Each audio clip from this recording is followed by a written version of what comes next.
Bueno, no es hora de la siesta, pero casi sé lo dura que es la vida de un festival, así que os agradecemos muchísimo que os hayáis tomado la molestia de venir aquí y compartir con nosotros este par de horitas, que yo creo que van a merecer muchísimo la pena. Casi hemos roto el aforo. Esto parece un concierto de Bon Jovi. ¡Qué maravilla! Bueno, lo primero, quisiera de verdad de corazón dar de gracias a Cinemadría, al festival, a Industria, por invitarme otro año más. De verdad que me siento parte de la familia, a ESPE, por supuesto, a José Luis, a Almudena, a todos, de verdad, por hacer que cada año sea emocionante venir aquí, aprender muchísimo, conocer gente súper interesante y proyectos y conocer un poco cómo va evolucionando el audiovisual en sentido amplio, porque aquí antes, hasta hace muy poco, solamente se hablaba de películas y solamente se hablaba de cine y de cine en el sentido tradicional del término, y de repente se ha ido colando otro lenguaje dentro del discurso y se hablan de cosas muy diversas. De eso vamos a hablar hoy aquí. El hilo conductor de la jornada es el impacto global de las series españolas, y tenemos de verdad un panel de lujo que estamos profundamente agradecidos porque todos y cada uno de los que van a participar hoy aquí hayan dicho que sí. Tenemos representación pues, de las grandes plataformas de streaming que ahora mismo operan en muchos lugares del mundo, pero también en nuestro país. Y la idea es que no solo ellos nos hablen de sus propias experiencias individuales, sino que a partir de todo lo que se comente en esta tarde, pues podamos analizar hacia dónde se dirige el audiovisual, si es que se dirige hacia un punto en concreto o hacia muchos, y hacer una reflexión conjunta sobre las cosas, sobre cómo se está transformando la industria y sobre cómo podemos ser mejores. También hablaremos, por supuesto, de cómo está habiendo esta transferencia del talento del cine a la televisión, de cómo estamos encontrando cada vez más rodajes aquí en España, de cómo está afectando incluso la legislación a nivel europeo. Todo ello a través de todas las preguntas que le voy haciendo a todos los participantes. No sé si os habéis leído cuál va a ser la estructura de la sesión. Lo que vamos a hacer son pequeñas conversaciones, pequeños diálogos, un poco así como la campaña del Banc Sabadell, que nos parecía como muy hipster. Blanco y negro.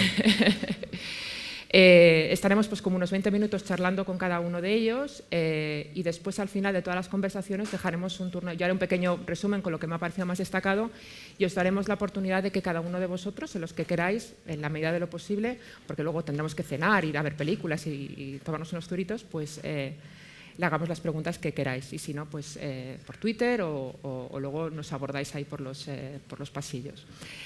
En primer lugar tenemos a Miguel Salvat, el responsable de contenido original de HBO. Muchísimas gracias, de verdad, por haber aceptado venir. Aparte, hoy ha sido un día grande para vosotros porque habéis presentado Patria aquí en el festival, y aparte tú eres un veterano, se puede decir que eres un veterano en esto del negocio, y que conoces muy bien, o al menos la has vivido de primera mano, ¿no?, la evolución del audiovisual en los últimos 25 sí, lo he años. vivido de primera mano, que lo que no quiere decir es que lo conozca muy bien, pero sí lo he vivido de primera mano. Es un buen matiz, ¿eh?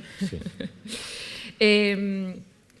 Se habla ya, ahora cuando lees en revistas especializadas todos los artículos que hay del streaming, dicen que ya vamos por la tercera era del streaming. Aquí recordemos que tenemos plataformas de streaming desde el año 2015 y ya se habla de tercera era. Igual a nosotros hemos llegado un poco tarde a toda esta movida. ¿Cómo valorarías toda la explosión, ya no solo los que hay, sino los que están por llegar? ¿Tú crees realmente que hay esa pregunta que nos hacemos todos? ¿De verdad hay sitio para tantos agentes? ¿Hay sitio para tantos operadores? ¿Hay sitio para tanto contenido? Yo realmente no lo sé. Yo creo que hay efectivamente muchos operadores y hay muchísimo contenido.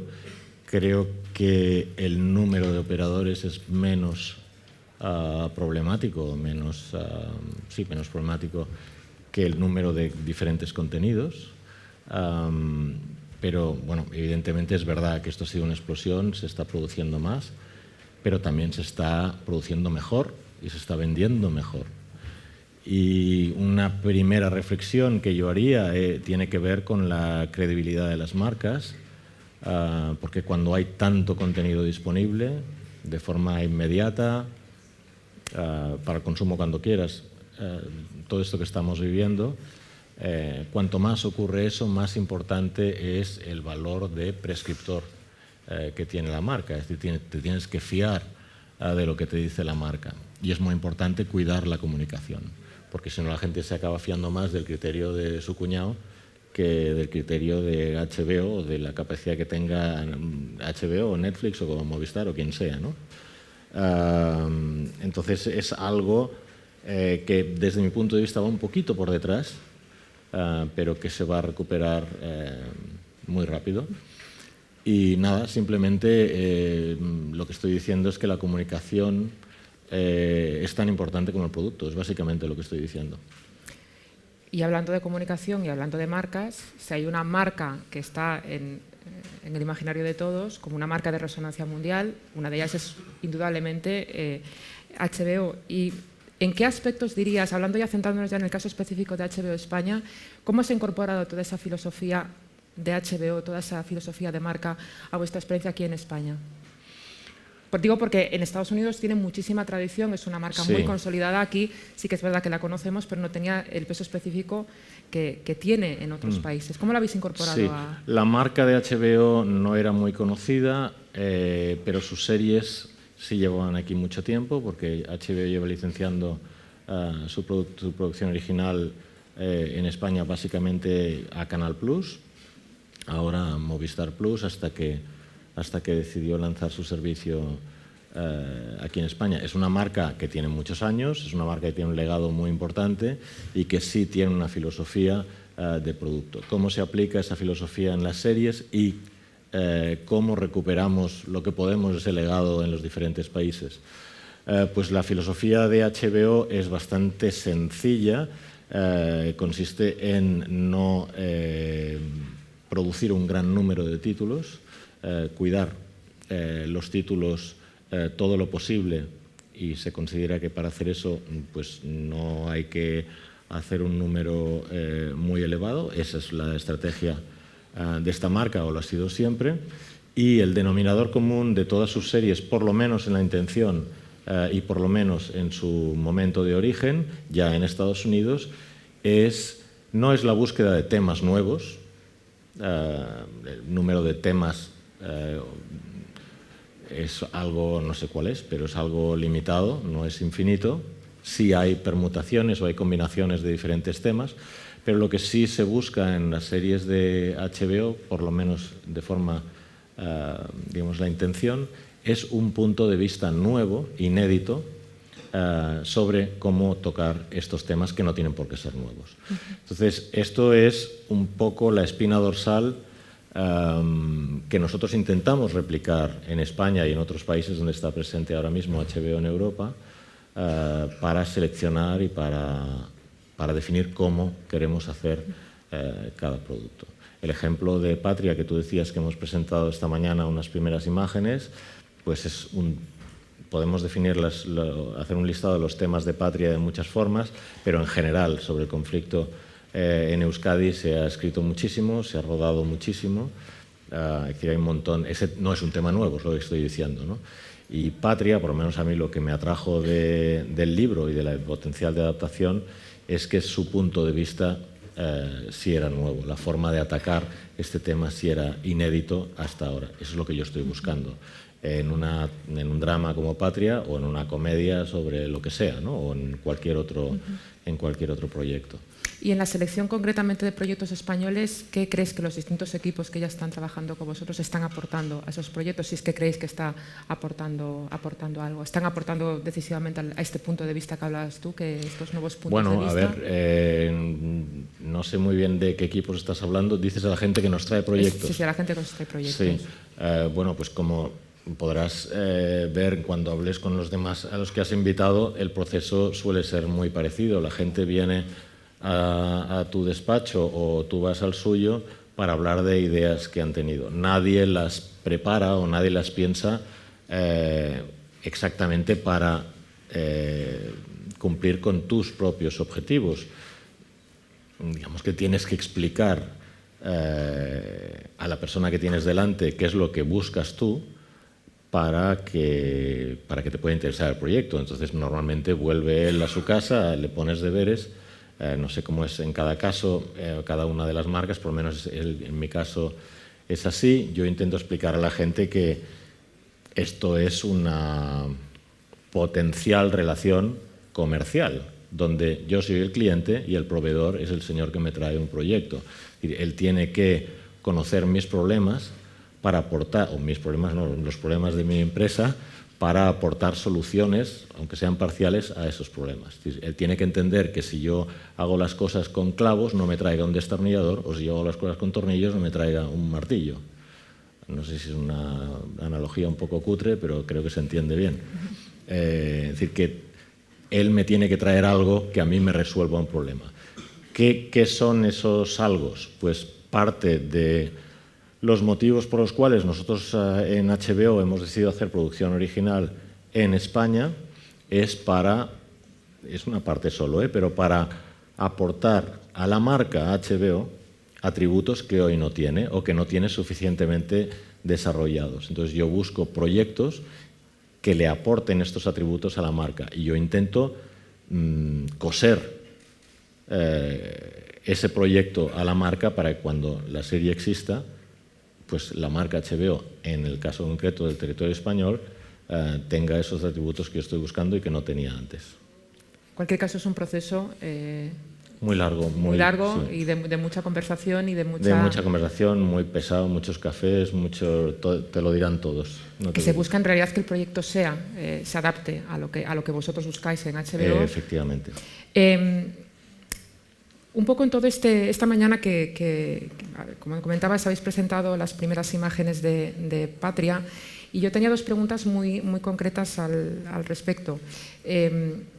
Y te la presentaba antes, te lo comentaba antes de que estuviésemos aquí, que en todo este ecosistema que tenemos ahora de Big Data, de algoritmos de recomendación, de todos estos productos tan de nicho, tan estudiados para una audiencia muy específica, ¿cómo se da con productos de éxito? Porque entiendo que sí, tener un bestseller que un montón de gente se ha leído aquí, pues ayuda mucho, pero al mismo tiempo tener un bestseller como la base para contar una historia también es un reto muy grande, ¿no? Porque las expectativas se disparan. Digamos que entiendo que hay también todavía mucho de intuición, de saber si una historia va a lograr conectar con el público. Evidentemente hay muchísima intuición.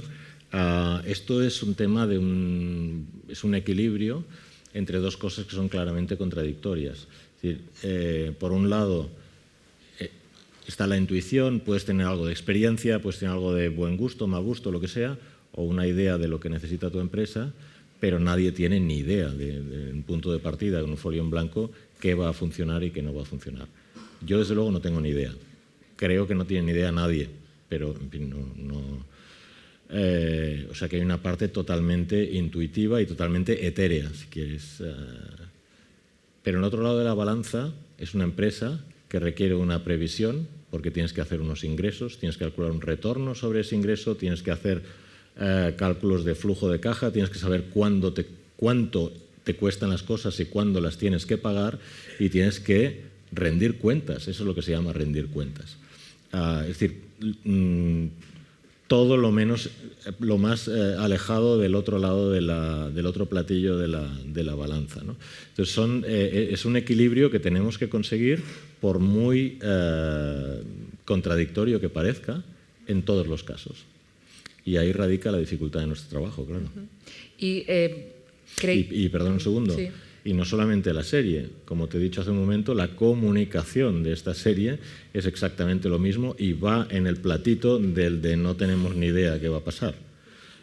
Por lo menos esto es mi experiencia. Y la comunicación también es una cuestión de enfoque, claramente. Claro, la comunicación posiciona el producto. La comunicación posiciona el producto y la comunicación está en el mismo platito de esta balanza imaginaria que estoy poniendo aquí sobre la mesa, del de no sabemos qué va a funcionar. Son apuestas. Y vosotros tenéis, pensando yo ahora, por ejemplo, en productos recientes que vosotros habéis estrenado, como por ejemplo Chernobyl, que fue un auténtico fenómeno, siendo un tema tan específico, tan pegado a la actualidad, pero en principio un poco afín a lo que sería el entretenimiento de un espectador medio, con todos mis respetos para el espectador medio. ¿Confiáis en que Patria sea capaz de tener ese ¿Perdón? ¿Con Patria confiáis en tener esa capacidad de apelar a una audiencia global? ¿Creéis que esa historia...? A ver, yo estoy bajo una gran presión, no tanta. Es decir, que Chernobyl creo que es la serie más valorada en IMDb por los usuarios de siempre. No quería poner el listón tan alto, pero yo le veo posibilidades. Ya, no, lo has puesto súper alto. También es una miniserie que efectivamente no tiene segunda temporada, en un momento que se dice que las miniseries, en fin, que hay muchas dudas sobre tal. Es decir, que también es una cosa que si te cuentan al principio queremos hacer una serie sobre esto, pues hay que saber apostar, es una buena apuesta. Para mí Chernobyl fue una sorpresa. Para muchos. Para muchos. A mí nadie me dijo, dentro de 6 meses va a llegar una serie que lo va a petar. A lo mejor no estaba el día que lo dijeron, es posible que tuviera gripe o lo que sea, pero me suena que, en fin, fue una sorpresa para un montón de gente. Pero sí es un ejemplo de lo que te estaba diciendo antes. 3 Mile Island, ha habido mucha literatura, mucho cine sobre este tipo de cosas. Pero para mí lo importante de Chernobyl no es el relato de un desastre nuclear, que evidentemente es un desastre nuclear. Es una cosa infinitamente más universal e infinitamente más atemporal que eso. Es la gestión de la verdad frente al poder, cómo se trata la información. Y eso se aplica, ese tema es algo que ocurre en todos los países, en las empresas, grandes, pequeñas, en los gobiernos, lo que sea. Yo creo que eso es lo que lo ha hecho universal. Desde luego está súper bien hecha, súper bien hecha. Patria, salvando las distancias, que son distancias creo que muy grandes, entre otras cosas porque Patria no está hecha, o sea, tampoco vamos a volvernos locos, sí nos gustaría que los temas que toca Patria, la lectura fuera un poquito lo mismo. ¿Es un desastre nuclear? Sí, pero hay otras cosas detrás. Y nos gustaría que estas cosas de detrás tuvieran una cierta resonancia fuera de este país, como la ha tenido también el libro. También el éxito del libro en Euskadi, desde mi punto de vista, los motivos del éxito en Euskadi son diferentes a los motivos del éxito fuera de Euskadi, en España. O sea que hay cosas en las narrativas que llegan a la gente, pueden llegar a la gente de muy diferentes formas. Que al final es una cuestión de cómo cuentas la historia, ¿no? Que al final es lo que tú me decías al principio, que era la base de lo que guiaba los proyectos de HBO. Y en un modelo como el vuestro, un modelo de suscripción que al final, de todos vosotros, en el que el cliente está pagando mes a mes una tarifa, quizás la parte más difícil es precisamente el cómo seguir reteniendo, cómo conseguir la fidelidad de ese suscriptor. Es decir, ¿cuáles crees que son las claves? Es decir, ¿cómo tiene que trabajar una plataforma más allá evidentemente el contenido es la clave para conseguir que haya ese apego por una marca y que no haya esa idea de me doy de baja, me vuelvo a dar de alta en función de lo que... Esto es una pregunta, digamos, muy grande para lo que yo puedo tener una idea más o menos personal o una explicación más o menos personal de cómo veo esto, pero a lo que yo me dedico en mi trabajo actual es solamente los contenidos, sí. a la producción original, que es una de las herramientas para hacer esto que tú estás pidiendo. En estos servicios de streaming, en el SVOD, para mí la letra más importante es la S, que es suscripción. Es decir, estamos en un negocio de suscripción, por lo menos en nuestro caso, y digamos que se parece mucho a lo que podría ser una compañía de seguros o el gimnasio que puede haber en 3 calles más aquí en Donosti. Es decir, nos dedicamos a intentar captar clientes y a retenerlos y digamos, a hacer acciones para que cuantos menos mejor se vayan.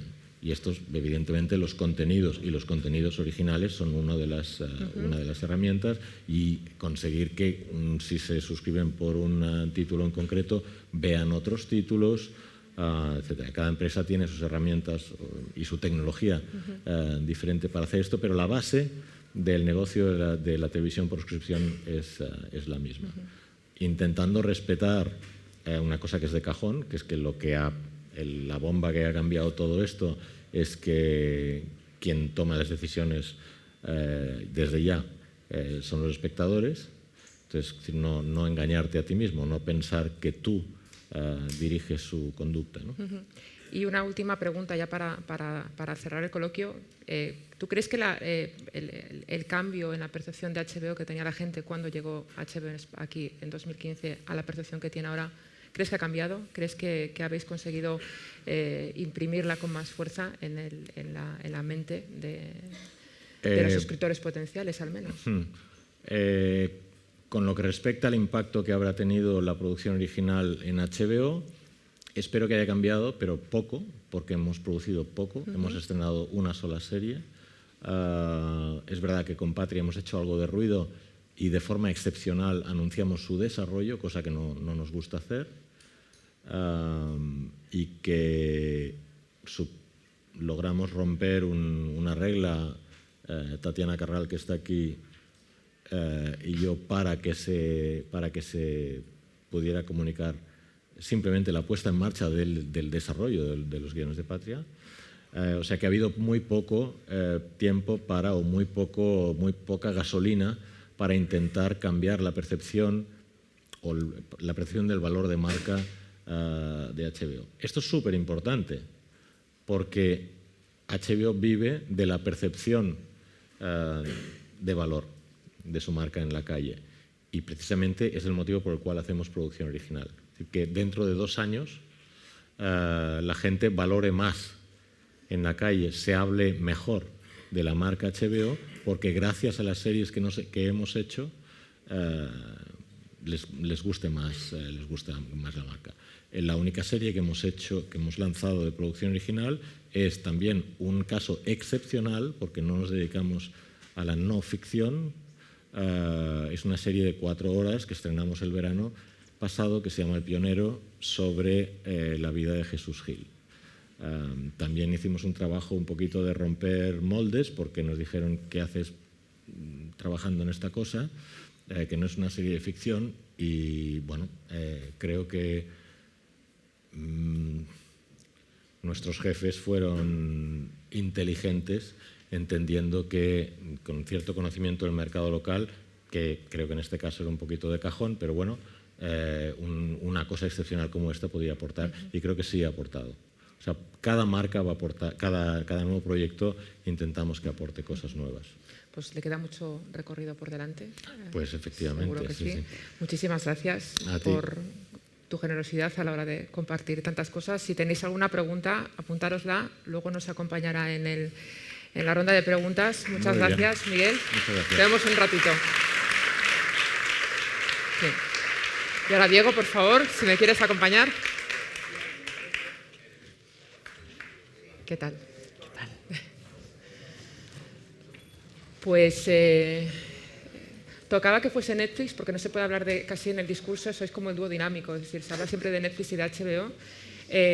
Estamos de verdad muy agradecidos porque tanto HBO como todos los que están en la mesa hayan decidido acompañarnos hoy. Nos acompaña Diego Ávalos, el director de contenido original de Netflix. Qué guay que estéis aquí.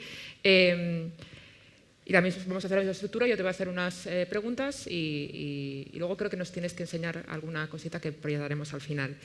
Sin duda, yo creo que todos estamos de acuerdo en que Netflix ha sido uno de los el gran disruptor del negocio audiovisual. Luego se le puede dar todas las lecturas que queramos. Unos lo interpretan en clave disruptiva, en clave apocalíptica, otros en clave de oportunidad. Digamos que las lecturas son muy variopintas, pero vosotros sí que es verdad que habéis contribuido, yo creo, de manera muy decisiva pues, a la generación de un mercado de contenidos muy próspero, y habéis invertido mucho y vuestra apuesta ha sido muy potente, tanto como para abrir un centro de producción en Madrid. Ya empezando por el tema de producción, ¿qué ventajas os ha reportado el abrir un centro de producción aquí en España? Bueno, antes que nada, gracias por la invitación y gracias a todos ustedes por estar con nosotros. De nuestro lado ha sido una evolución. Nosotros lanzamos en el 2015 en España de una manera muy humilde, de una manera de aprender el mercado, aprender qué quiere ver este país, cómo podemos operar dentro del esquema de este país, ¿no? Un país de una historia de ficción muy importante, una ficción que ha impactado y realmente de una industria internacional que no se ve en todos los países. Después tuvimos nuestra primera película original, 7 años, seguida por Chicas del Cable. Y eso enseñó una fe que teníamos, o comprobó una fe que teníamos hacia la ficción española y este país, y el hambre que había también en el resto del mundo por el contenido original. El contenido no solo original, pero en español, el segundo idioma más hablado en el mundo, y cómo conectaba las varias fronteras, ¿no? De ahí Élite salió, tocó los corazones de mucha gente alrededor del mundo. Casa de Papel logró también tocar y cruzar fronteras, idiomas, etc. Y de ahí, siguiendo esta evolución, tomamos la decisión de estar en el país. Una cosa es programar el contenido, invertir en esta industria, pero otra cosa es estar en la industria. Y llegó el momento de estar aquí. Entonces tomamos la decisión que la mejor manera de hacerlo era teniendo un centro de producción. El centro de producción está en Madrid, pero no hemos llegado a Madrid. Queremos que nuestra casa sea España. Igual que tenemos series que suceden en Madrid, tenemos series que suceden en Barcelona, estamos empezando en Galicia, Asturias, y nuestro recorrido va más allá de eso. Hay una gran industria en Madrid, una gran industria en Barcelona, pero también la hay en muchas otras ciudades. A mí me encanta, una de las primeras cosas que hemos hecho al llegar es hacer un tour por varias ciudades y vernos con guionistas que trabajan en esas ciudades, que han decidido por cualquier razón no salirse de esas ciudades, trabajar de ahí, y han tenido grandes recorridos, y prestarles nuestra ventana, que es una ventana al mundo, 190 países, para contar sus historias, para cumplir sus sueños. Y creo que cumplimos sueños de dos lados. Uno es el sueño de un creador. ¿Cuál es esa historia que el creador quiere contar, que igual no se le ha dado la oportunidad o en un esquema muy diferente? Y con nuestra filosofía de libertad creativa y de una audiencia de 150 millones de miembros, que puedan realmente dar a luz esa idea, y nosotros cómo los apoyamos, cómo los protegemos y cómo los empujamos e inspiramos, ¿no? Y del otro lado, cumplir el sueño que no sabe que tiene esa persona que va a ver esta serie, esta película o este documental. Ese sueño que puede ser tan pequeño como llego a casa después del trabajo y quiero ver algo que me distraiga, o quiero explorar el mundo de un documental de India. Puede ser cualquiera de estas cosas, pero realmente esta ventana. Y España, por la historia que tiene de la ficción, se está convirtiendo en la puerta al contenido y a la ficción de habla hispana. No solo tiene un lado la conexión a las culturas europeas, al ser un país europeo, pero después muchas similitudes y conexiones con las culturas latinoamericanas. Y eso hace un lugar muy potente, una tradición increíble de guionistas, directores, actores y técnicos. Y esa combinación nos entusiasmó mucho, y nos entusiasmó mucho para abrir esta sede de producción. Pero reitero, es en Madrid, pero nosotros queremos realmente que se entienda que hemos llegado a España. Y sin duda sois una de los agentes que ha contribuido a crear esta gran audiencia global, pero entiendo que satisfacer, como tú has dicho, a más de 150 millones de suscriptores que tenéis ahora mismo, a esperas de ver qué ha pasado en el tercer trimestre. ¿Qué valora Netflix a la hora de decidir desarrollar un proyecto en España? ¿Qué valora Netflix a la hora de decidir una producción aquí? ¿Cuáles son un poco la misma pregunta que le hacía Miguel, es decir, ¿cómo funciona esa selección de proyectos? Es decir, ¿qué os guía? Una de las cosas que me encanta es que no tenemos guías específicas. Lo que realmente es escuchamos, uno, esa pasión, esa visión y esas diferencias y localidad de las historias. ¿Por qué estamos aquí? Conectándolo un poco con la otra pregunta, es porque creemos en que lo más local se vuelve universal. Llegas a tejer la humanidad y los sentimientos de una manera que todo mundo puede relacionarse con eso. Y terminas con la ficción conectando más entre alguien que vive aquí en San Sebastián o que igual con tu vecino que vive en la misma cuadra en Santiago de Chile. Entonces, esa belleza que tiene la ficción es como nos mueve a nosotros. Entonces, primero es esa idea del creador. Después analizamos qué audiencia puede tener eso y cómo podemos conectar. Ya teniendo eso, no tratamos de empujar a cada uno de nuestros miembros que les guste esta serie o esta película o esta pieza de contenido, sino que realmente cada uno de nuestros miembros puede escoger y encontrar y descubrir cada una de estas historias. Entonces lo que hacemos es enfocarnos en entretener, en crear momentos de alegría, de desconexión, y que nuestros miembros encuentren esas piezas en vez del otro lado. Y es la manera de lo que pensamos. Y lo otro es diversidad. Diversidad de historias, diversidad de técnicos, de directores, de escritores, y también diversidad en el equipo de Netflix. Tengo un equipo con el que trabajo que es increíble, pero también es muy diverso. Y gracias a esa diversidad podemos crear de nuestro lado un ambiente en el que los creadores puedan contar sus historias. Comentaba Miguel también al principio que en el caso de HBO, evidentemente el poder de la marca, es decir, el producto al final tiene los atributos de marca, algo que también sucede en el caso de Netflix.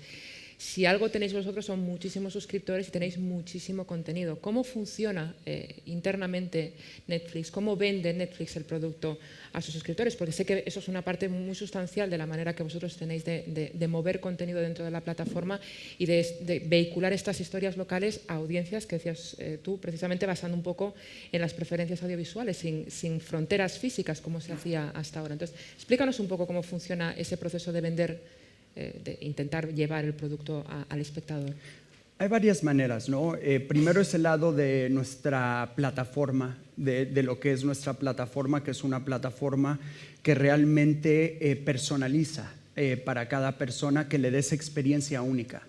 Que si yo en mi casa veo algo o lo ve mi hermana, logra cada uno tener su propia experiencia dentro de lo que es Netflix, y esa experiencia te permite encontrar lo que a ti, con lo que más puedes conectar o dar la probabilidad de que conectes más con eso.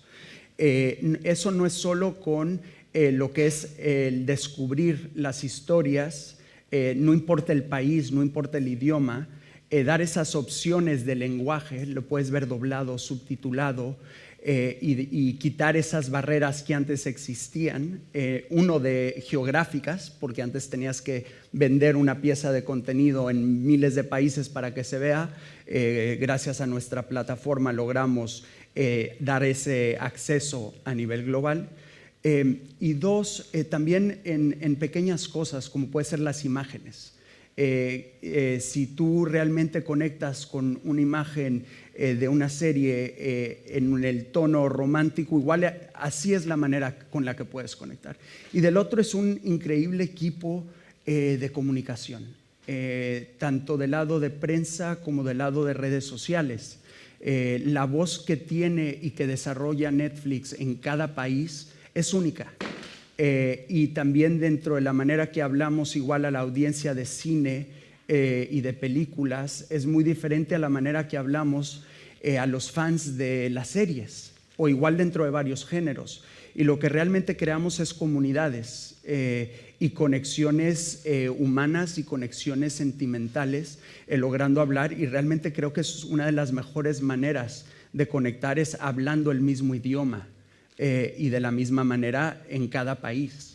¿Tenéis muy en cuenta ese feedback de la audiencia, de vuestros seguidores, de todos vuestros seguidores en redes sociales? Claro, porque conectamos con la audiencia, vivimos de la audiencia y de entretener a la audiencia, y tenemos que ser congruentes en nuestros tonos y en nuestra manera de comunicar con esa audiencia, y ya sea nuestra audiencia en la comunidad creativa o nuestra audiencia en nuestros miembros. Cada una de ellas es una diferente manera de conectar con ellos, pero es sumamente importante. Cerrando este bloque de coloquios, tenemos a Darío, que está ahí en primera fila, y a él le voy a preguntar. Darío Madrona es el co-creador de Élite, serie a la que te has referido al principio.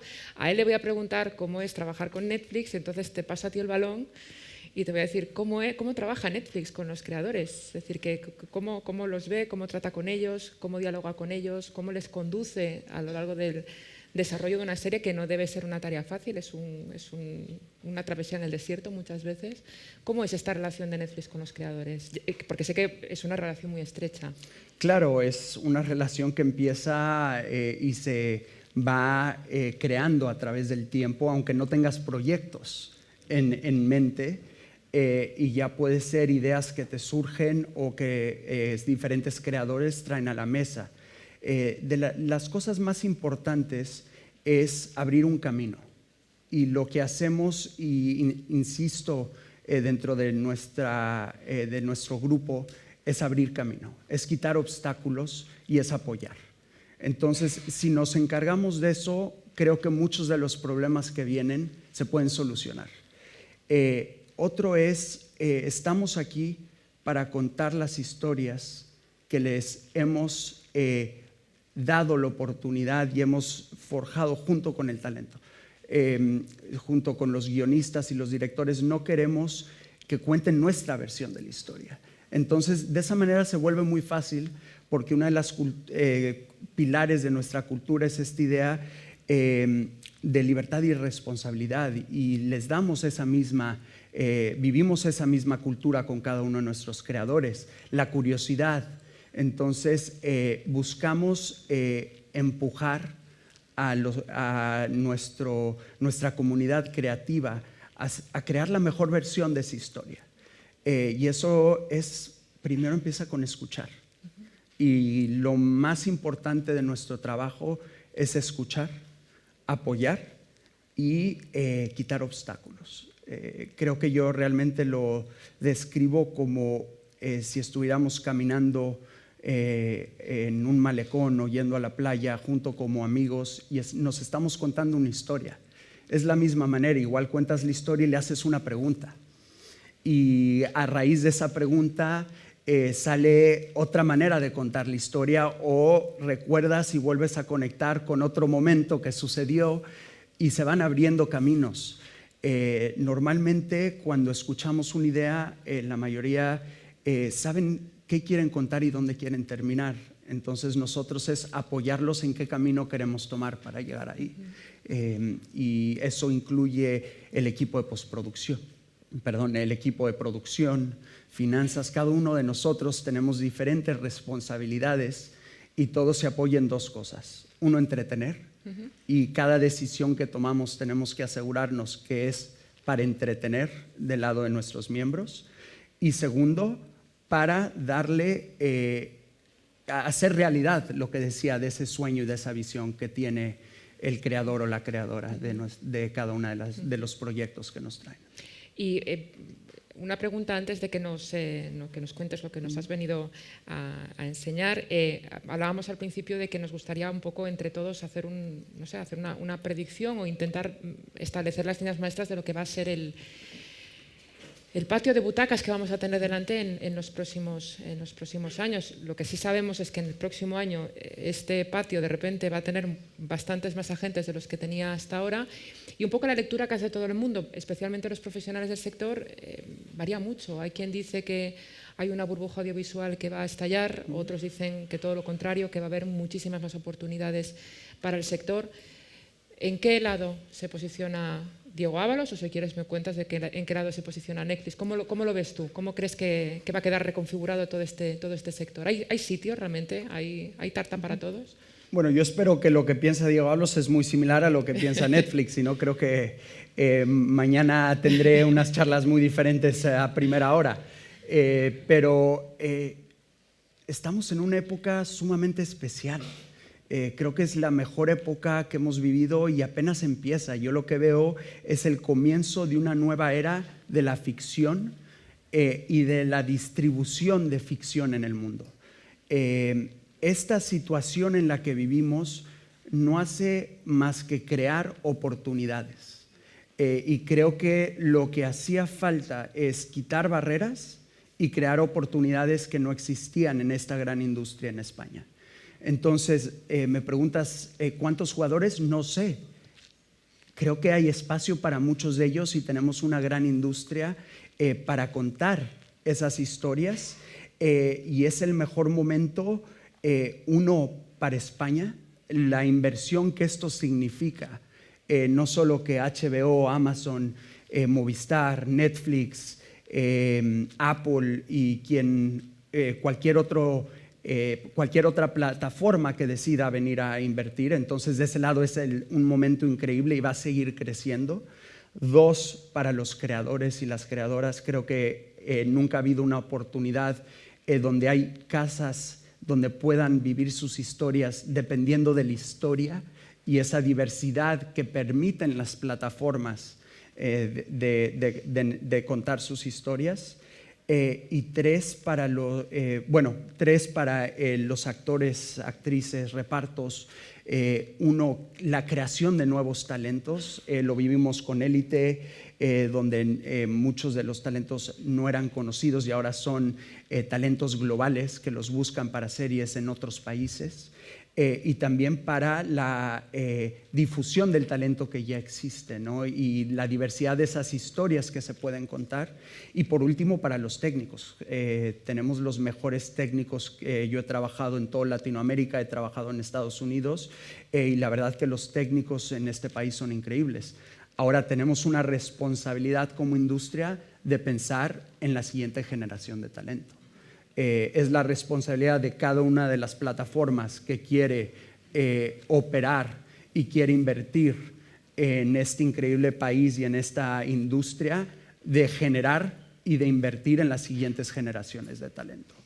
Eso significa apostar por voces que no se consideraban antes. Eso significa intentar formatos diferentes. Es cómo pensamos no solo en diferentes directores, nuevos directores, pero también gaffers, electricistas. ¿Cómo nos encargamos? Y esa es una responsabilidad que tenemos cada uno y me imagino que hay muchos de la industria aquí presentes que nos tenemos que preguntar no solo cómo apoyamos y invertimos para poder darle difusión, pero cómo invertimos en el futuro de la industria.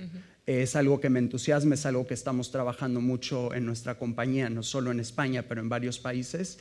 Y eso es un apoyo no solo hacia Netflix, pero es una responsabilidad que tenemos al llegar a un país como España.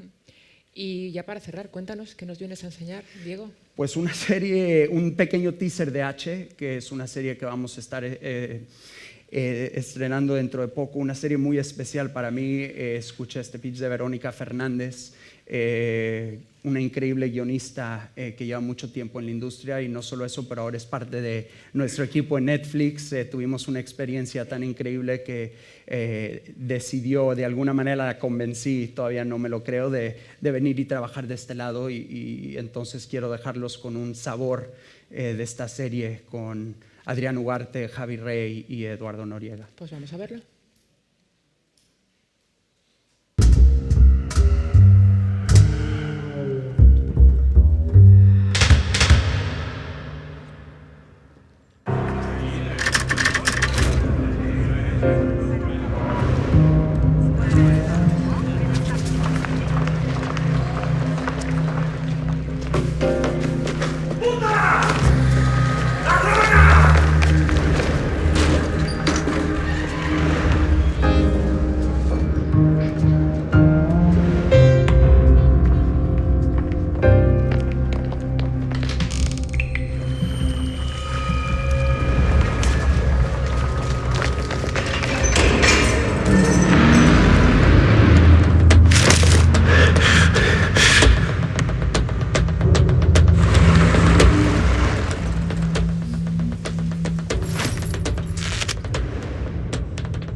Bueno, hemos dicho al principio que las preguntas iban a ir al final. Lo que ocurre es que Diego tiene que coger un avión prontito, entonces, como no se va a poder quedar, me ha dado permiso para que permita hacer, si alguien tiene alguna pregunta, lo dejaremos en 2 o 3 preguntas. Si alguien es un medio, por favor, nos decís si estáis preguntando de algún medio. Una pregunta por ahí.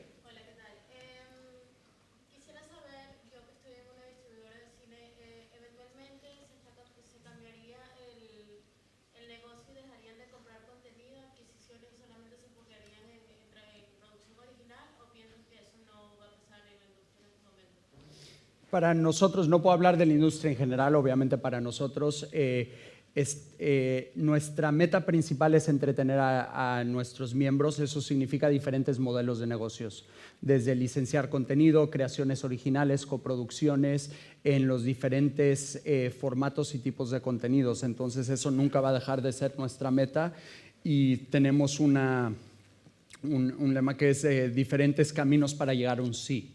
Y eso sigue existiendo y va a seguir existiendo dentro de nuestra compañía. Tenemos un par de preguntas más ahí. Sí, perdón.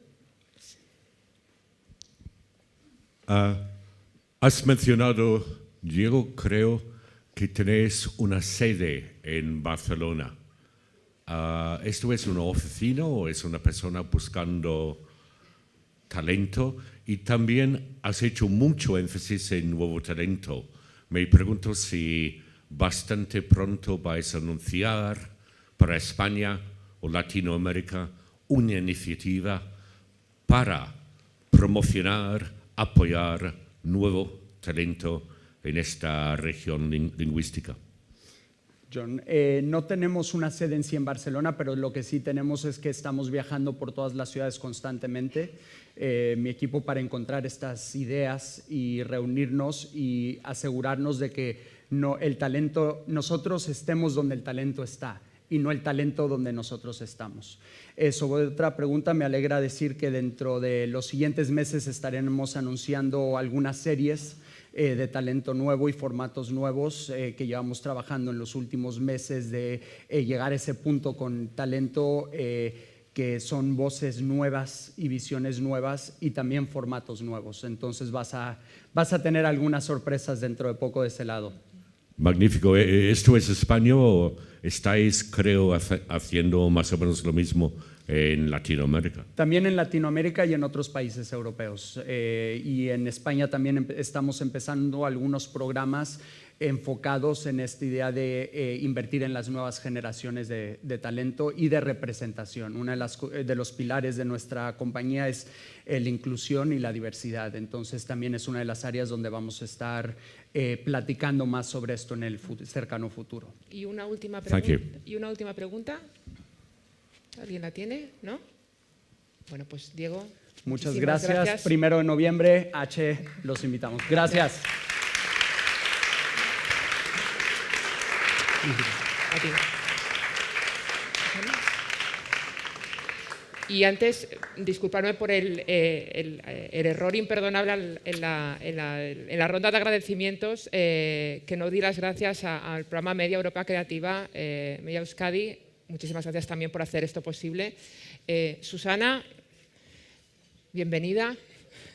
Gracias. Pues para la que no la conocéis, Susana Herreras es la responsable de desarrollo de contenidos originales para Movistar, como le quieras llamar, otro gran player en lo que a la producción de contenido en nuestro país se refiere. Y vosotros, lo cierto es que Movistar está en una situación privilegiada en términos de tradición, desde luego, de presencia en España, y ha vivido la historia de la televisión pues desde el lado de la televisión de pago durante mucho tiempo. ¿Cómo se ha vivido internamente en la casa este reciente florecimiento, ¿no?, de plataformas de streaming y esta transformación un poco de los hábitos y esta demanda de contenido original y de contenido seriado original? Bueno, yo creo que como un reto, desde luego. O sea, Telefónica es una gran multinacional. Al final, yo creo que como todos, lo que intentas es tener el mejor contenido posible para que cuando nuestros clientes entran se queden y encuentren lo que estaban buscando. Entonces es un trabajo de tener la mejor oferta. Bueno, ahora En los últimos 3 años hemos trabajado en esto. Tenemos una marca de entretenimiento increíble, que es Cero. Tenemos el mejor deporte. También buscamos tener los mejores socios posibles. Llevamos 1 año ya desde que incorporamos a nuestros compañeros Netflix dentro de la plataforma, todos sus contenidos. Y luego hemos hecho una de las apuestas más potentes por la producción de propiedad de ficción, por la producción original, que se han hecho, yo creo que bueno, en Europa desde luego y en el mundo en general. Tiene mucho que ver con sentirte, yo creo que también orgulloso, ¿no? O sea, encender tu tele y sentir que estás haciendo algo que merece la pena. Y desde que empezamos a emitir originales, por dar una referencia, hemos pasado de 3,5 millones aproximadamente de hogares a estar en 4,1 millones más o menos, nos hemos incrementado. Son unos 11, creo que más de 11 millones de personas los que diariamente ven Movistar Plus. O sea que no solo hemos conseguido mantener, que cuando entran se queden, sino interesar a gente nueva y que, como nosotros, vean que merece la pena vernos. Y yo creo que además esto es especialmente difícil porque nunca ha habido, como ahora, yo empecé hace bastante tiempo en esto de la tele de pago y nunca ha habido en ningún momento tanta oferta de tanta calidad, tan increíble y tantísima competencia. Gracias a HBO, gracias a Netflix y todos los demás, ahora hay una oferta mayor que nunca. Yo creo que eso favorece el contenido y favorece que cada vez la gente tenga acceso a mejores series, programas en general. A mí una cosa que me llama poderosamente la atención es lo heterogéneos que son los proyectos en los que habéis desarrollado vosotros. Es decir, ¿no? Tenéis una amplitud de géneros, de miradas, de aproximaciones, de proyectos que van desde La Peste, Art de Madrid, es decir, que no tienen absolutamente nada que ver. Creo que es muy difícil intentar decir, bueno, ¿cuál es la línea editorial que tiene Movistar? No, yo creo que no hay nada que remotamente se pueda parecer a un hilo conductor. Un poco retomando la pregunta que le hice a Miguel, ¿qué os guía a la hora de seleccionar proyectos? ¿Por qué apostáis por determinados proyectos? ¿Os guía el talento? ¿Os guía la historia? ¿Os guía un poco de todo? Creo que siempre guía un poco de todo, ¿no? Pero sí, yo creo que al final... Son proyectos que te tienen que enamorar mucho porque no son proyectos, todos ellos no son proyectos fáciles. Sí. ¿No? O sea, en el fondo, yo creo que todos estamos buscando lo mejor, estamos buscando las mejores historias, los mejores personajes, las mejores historias posibles, el mejor talento. Pero tiene mucho que ver con la intuición, lo decía antes Miguel. O sea, yo creo que tiene que haber algo que te conmueva. Tú te reúnes con un montón de gente, o sea, recibimos en el equipo a montones y montones. A lo mejor aquí hay gente con la que nos hemos reunido. Y lo notas, hay veces que hay una conexión, te están contando algo y de repente algo te ha emocionado. Y eso tiene mucho peso. Pero bueno, en realidad tiene también mucho que ver con lo que comentábamos antes. Movistar tiene una base de clientes muy, muy amplia, partía de eso. Y entonces lo que intentas es, cuando estás leyendo y escuchando las historias, estás pensando en la gente que te ve. Y entonces lo que intentas es ver cómo llegar a cada uno de esas personas con la suma de todas nuestras series. Es abarcar toda esa diversidad. Y eso nos ha permitido, pues al final es muy divertido, la verdad, nos ha permitido trabajar con historias muy, muy diferentes, buscar el mejor talento, darles como el mejor entorno posible, todos los recursos y también muchas veces la confianza para que puedan contar pues, las mismas historias de siempre, pero contadas desde un punto de vista nuevo y con formatos nuevos, duraciones diferentes, en ese sentido tenemos mucha libertad. Y luego hay algo yo creo que también que nos ha dado mucha libertad, que es que Telefónica es una empresa española de aquí, pero que trabaja para el mundo entero.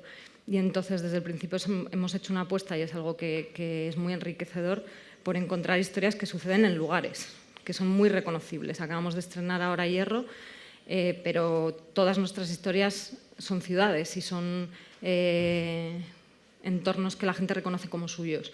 Y el desarrollo que se hace siempre es pensando en que esas historias lleguen a todas partes y las puedan entender en Turquía, en Grecia o en cualquier territorio del mundo, pero siempre desde aquí, siempre desde lo local.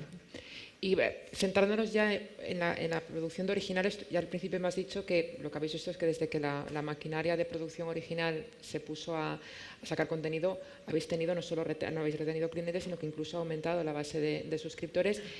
¿Qué papel crees que están teniendo las producciones las producciones originales en la consolidación de la marca Movistar? ¿Creéis que empiezan a ser reconocidas? ¿Creéis que ya tienen Desde luego hay algunas que son como la punta de lanza, ¿no?, de la casa, que son fácilmente reconocibles, pero ¿estáis donde queríais estar? Es decir, ¿estáis consiguiendo lo que vosotros queréis con los originales? Es una pregunta un tanto difícil y requiere un poco de Yo quiero pensar supongo. que sí. La televisión, que esto es algo que yo he sentido muy desde el principio, que la televisión era una apuesta clave para Telefónica, y eso lo hemos notado en el apoyo. De hecho, repasando el otro día como datos, cuando pensaba en venir aquí, una de las cosas que leía era que 4 de cada 5 de nuestros clientes valoran como algo esencial de Movistar, valoran como algo esencial la televisión para quedarse dentro de Movistar, y eso nos llena de orgullo, la verdad. Y en cuanto a, bueno, para que tengáis una referencia desde que empezamos a emitir originales, de las 10 series más vistas de la plataforma, 8 son producciones originales, lo cual nos da un poco referencia de que están funcionando y de que estamos sabiendo llegar. Pero al final es un tema muy de conectar, de sentir que estás conectando con la gente, y sí que tenemos la sensación de que las series están llegando. También hay, cuando hablábamos antes de la diversidad, un poco lo que intenta siempre es crear marca, como conseguir que alguien que entra a ver, por ejemplo, Scam, que es una serie que tenemos que va dirigida a los adolescentes, o yo que sé, alguien que vaya a ver Hierro porque es de Hierro y le llama la atención, pero que de repente ve algo que le transmita una imagen de marca y una calidad y una excelencia que le haga confiar en otros productos que a lo mejor no se había planteado ver, y que se quede y que vea todo lo demás. Y eso es algo que está funcionando muy bien. ¿Cómo están funcionando los originales en el extranjero? Es decir, sé que, y sobre todo, hablemos un poco también de si tenéis alguna estrategia específica para mercados, sobre todo en América Latina. Es decir, Diego ha comentado al principio que evidentemente la ficción en castellano está demostrando una gran capacidad para viajar. ¿Cómo es en vuestro caso? ¿Tenéis alguna estrategia específica? ¿Cómo están funcionando los originales fuera? Pues se ha trabajado mucho en esto. En realidad, o sea, mira, venimos de ganar ahora en La Roselle con Art de Madrid Mejor Ficción Europea, pero es que en marzo el equipo de Vida Perfecta, que os animo a ver, se estrena mañana en el Velódromo, no me sé la hora, pero preguntadlo, que es increíble la serie. En Cannes Series, en el Festival Internacional de Series de Cannes, ganó Mejor Elenco y Mejor Serie hace nada. Y no solo en premios en festivales, también en mercados se está vendiendo. Yo a veces, la verdad es que alucino, porque series como El Embarcadero se ha estrenado en Rusia, se ha estrenado en Grecia, se ha estrenado en Turquía. Es increíble que funcione en todas partes y que se entienda. Creo que son como más de 120 países donde se ha vendido. Así que a veces no lo sabes. Cuando estás escribiendo las historias es una de las cosas que te preguntas todo el rato. Si esto se va a entender ya no solo fuera, sino no se sabe nada. Entonces estás trabajando un poco a ciegas con la confianza de que funcione. Y cuando te cuentan estas cosas, pues cuando hay series que funcionan así te anima un montón.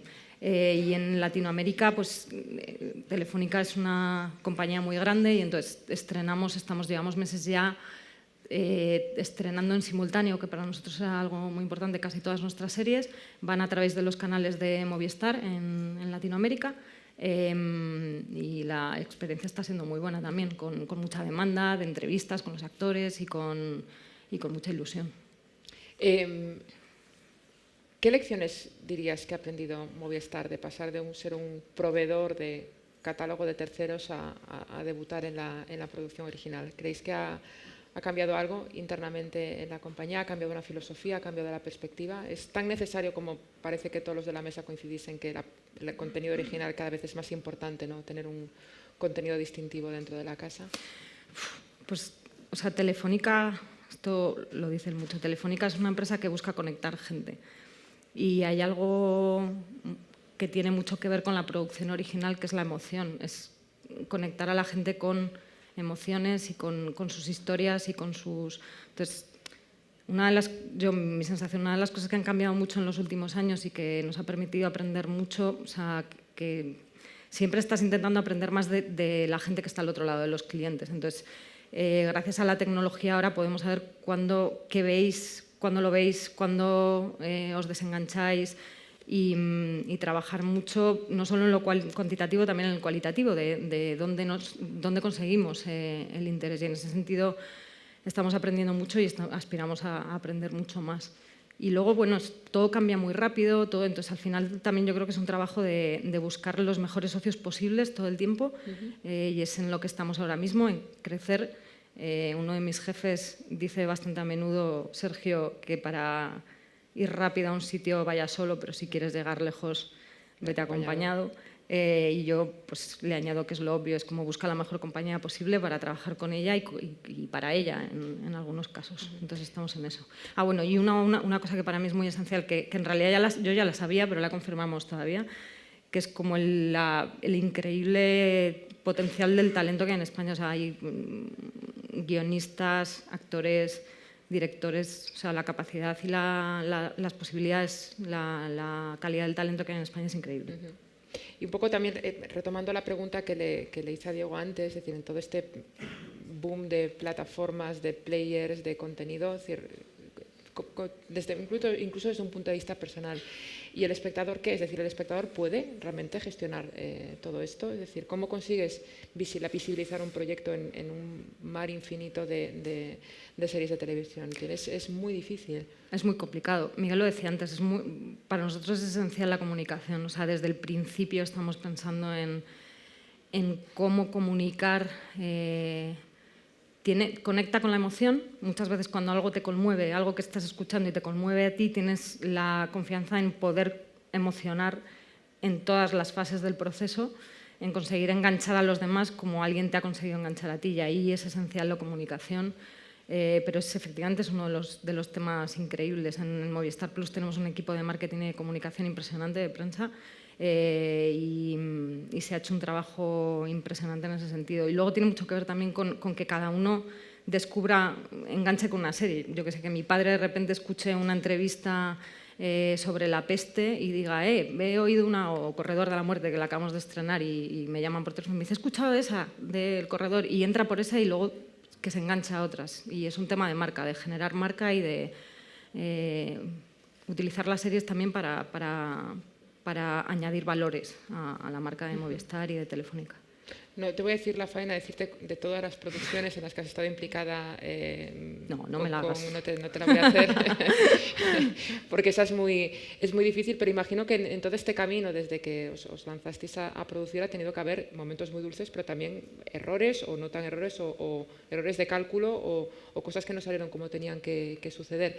Imagino que esto también se aprende sobre la marcha, ¿no? Se aprende con productos, que a mí me parece que se ha apostado por productos tremendamente arriesgados, y por otro a lo mejor que se dan por más asegurados y que luego no funcionan, ¿no? ¿Tú cómo valoras en términos de lo que es decir, tienes tu frontline de productos? ¿Cómo valoras en términos generales? Es decir, ¿estáis orgullosos de verdad de toda la producción que habéis hecho? ¿Habréis hecho algo de manera distinta? No te voy a decir que me des nombres, pero... Hombre, alguna cosa seguro. Si no seríamos tontos, no hubiéramos aprendido. Parte del proceso es reconocer fallos y aprender de ellos. O sea, no te queda otra. Pero a lo mejor no sé cómo sonará desde fuera. Es una de las cosas para mí más enriquecedoras el sentir que estoy haciendo algo de lo que me siento muy orgullosa. O sea, la mayor parte de las series en las que hemos trabajado son series que yo vería y que buscaría como público, y siempre estás buscando el emocionarte y como equipo pasártelo muy bien contándolo para transmitir eso. Entonces, efectivamente, hay muchas sorpresas. A veces tienes una serie que piensas que va a arrasar y conectar muchísimo, y en el proceso pues, te das cuenta de que por muchas pequeñas cosas conecta con un público diferente al que tú pensabas, y otras series que al revés, dices, esta creo que iba a ser más y de repente es transversal y le llega a un público muy grande, y bueno, es una de las grandes cosas de poder ofrecer tanto contenido original a la gente. Para mí, yo creo que para todo el equipo, es como tener la posibilidad de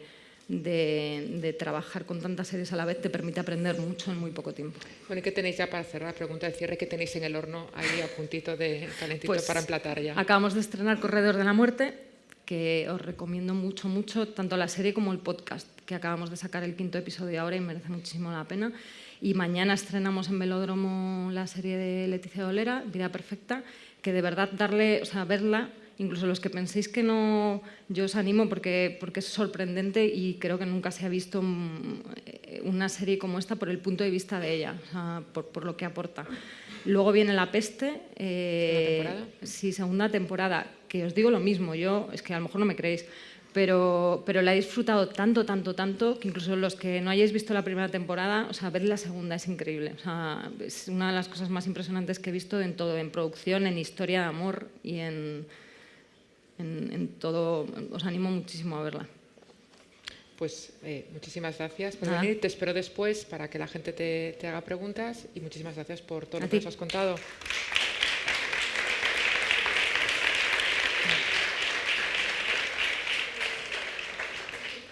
Esto es pim pam, pim pam. ¿Qué tal? ¿Cómo estás? Bueno, como alguien lanzaba una pregunta antes desde el público, hablaba de catálogo y entonces también nos parecía muy interesante que dentro de la mesa no solamente hablásemos de contenido original, sino que hablásemos de un grueso muy importante de la oferta de las plataformas de streaming en España, que es el contenido de terceros o el contenido de catálogo. Para esto nos hemos traído a Ricardo Carbonero, que es el responsable de adquisición de contenidos de Amazon Prime Video, y de esto nos vienes a hablar, de una parte que a día de hoy yo diría que es el sustento de gran parte de los catálogos, también lo es de Amazon, aunque evidentemente Amazon también produce contenido original. Y te traslado la pregunta que le he hecho a ellos, pero en tu clave, es decir, el catálogo es una parte muy estructural de las plataformas de streaming porque se necesita tener mucho catálogo para que el usuario tenga la sensación de que tiene mucho que ver. ¿Qué os guía a vosotros en la adquisición de catálogo? ¿Qué filosofía tiene Amazon a la hora de decidir qué contenido incorpora a Prime Video? Muy bien, Elena. Pues bueno, lo primero, gracias por la invitación. Es un placer estar aquí. Sí. Y gracias a todos por venir a este evento. No, te hemos vuelto a perder. ¿Sí? Vale, sigo. No, sigues en off. Te vamos a cambiar el micro.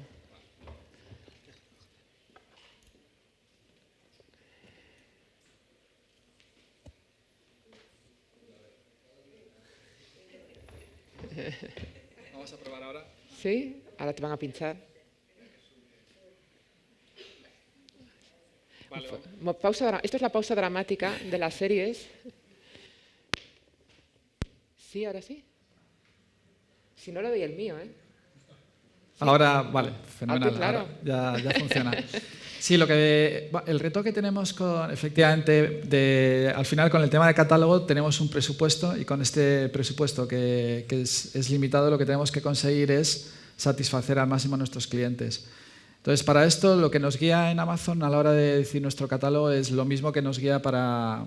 La verdad es que lo que creo que es distinto respecto a lo mejor a otros compañeros que han estado hoy es que Amazon Prime Video es un servicio más dentro de Amazon y la verdad es que nos guiamos mucho por todo lo que es la filosofía de Amazon como compañía en general. Y como sabéis, nuestra principal guía siempre es las necesidades de nuestros usuarios, y aunque sea una respuesta muy corporativa, pues es en lo que nos fijamos. No tenemos una línea especialmente editorial o un posicionamiento de marca en particular, sino que lo que buscamos es que con este presupuesto dar al máximo respuesta a la demanda de nuestros usuarios. Para esto tenemos una parte fundamental que son los Amazon Originals, porque lo que nos permite es desarrollar de principio a fin contenidos de muy alta calidad y con historias únicas que nosotros pensamos que son las que más demandan nuestros usuarios, y luego complementamos también con esta misma guía cuál es la demanda y cuáles son las historias que nuestros clientes en las que están más interesados. Dentro del catálogo tenemos dos categorías. Por un lado, lo que es contenido exclusivo y que nosotros estrenamos, porque reconocemos que los Amazon Originals no son suficientes en cuanto a volumen para cubrir toda esta demanda de contenido exclusivo. Y ahí, desde adquisiciones, lo que hacemos es un proceso distinto en cuanto a que nos fijamos en productos que bien están acabados, pero que tienen derechos de emisión en España en lo que es la categoría de streaming. Por lo tanto, estamos constantemente buscando series americanas, sobre todo, de alta calidad que están disponibles para aquí en España. o también series españolas que puedan ser producidas fundamentalmente por los grandes medios de comunicación que tienen derechos disponibles también en streaming. Y ahí pues el proceso también es bastante afortunado, es bastante cualitativo, no existe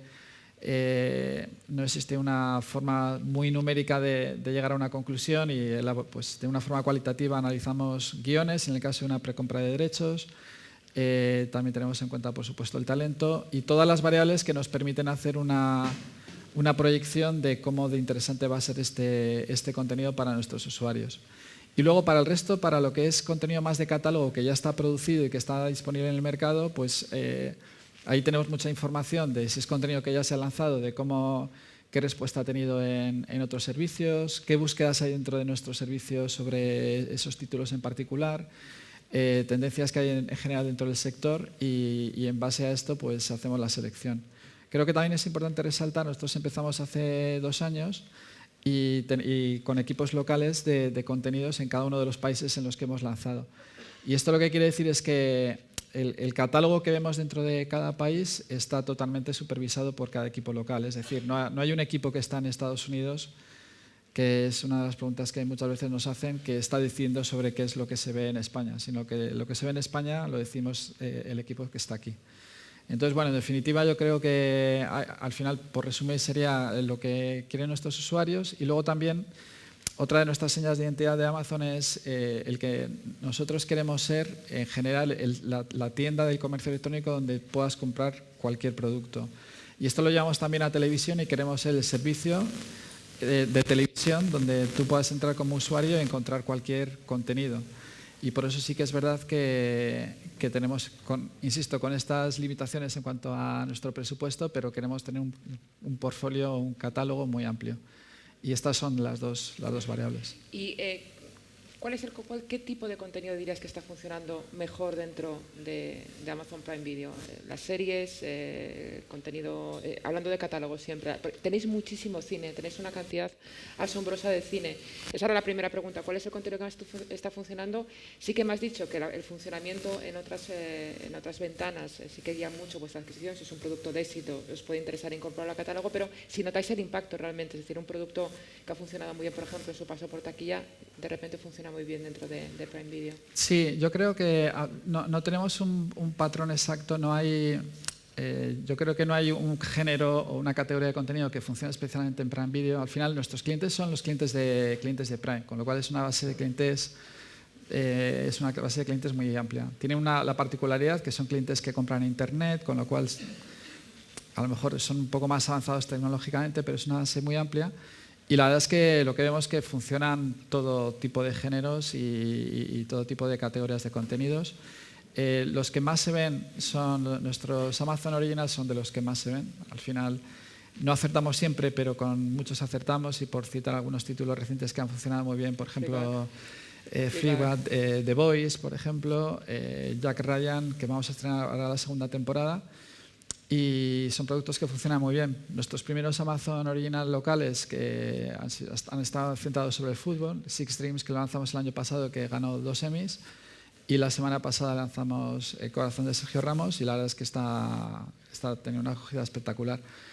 Y aparte de nuestros Amazon Originals, es cierto lo que tú decías, que por un lado lo que es contenido que no estrenamos nosotros sí que es importante que sea el que sea contenido reconocible es una ventaja. En el caso de cine, la verdad es que trabajamos muy bien aquí en España en proyectos que pasan por salas y trabajamos con la idea de complementar este proyecto adquiriendo solamente los derechos de televisión de pago, de suscripción. Y efectivamente, series que han pasado por otros servicios, aunque no tengamos la última temporada o aunque sean películas que hayan pasado por taquilla, no tenemos ningún problema en que sean parte de comunicarlas y que sean parte de nuestro servicio, porque lo importante es que al final pues, lo vean nuestros clientes. De hecho, ahora otro fenómeno que se está observando ahora es la urgencia que parece que tienen las plataformas por asegurar los derechos por series históricas, que se le podrían llamar históricas, las series de los 80, series de los 90, porque están demostrando muchísima capacidad para generar nuevas audiencias. Hay gente que ahora se pone a ver Friends o se pone a ver Lost, series que que ya no están en las parrillas de televisión, que vivieron en las parrillas de televisión y que ahora forman parte de estos servicios. Amazon tiene unas cuantas. Es decir, también tenéis esta filosofía de adquirir contenido, incluso de series españolas conocidísimas que también están en Amazon Prime Video. ¿También os guía eso? Es decir, estos productos fetiche que generan un consumo muy intensivo a la hora de incorporar a vuestro catálogo.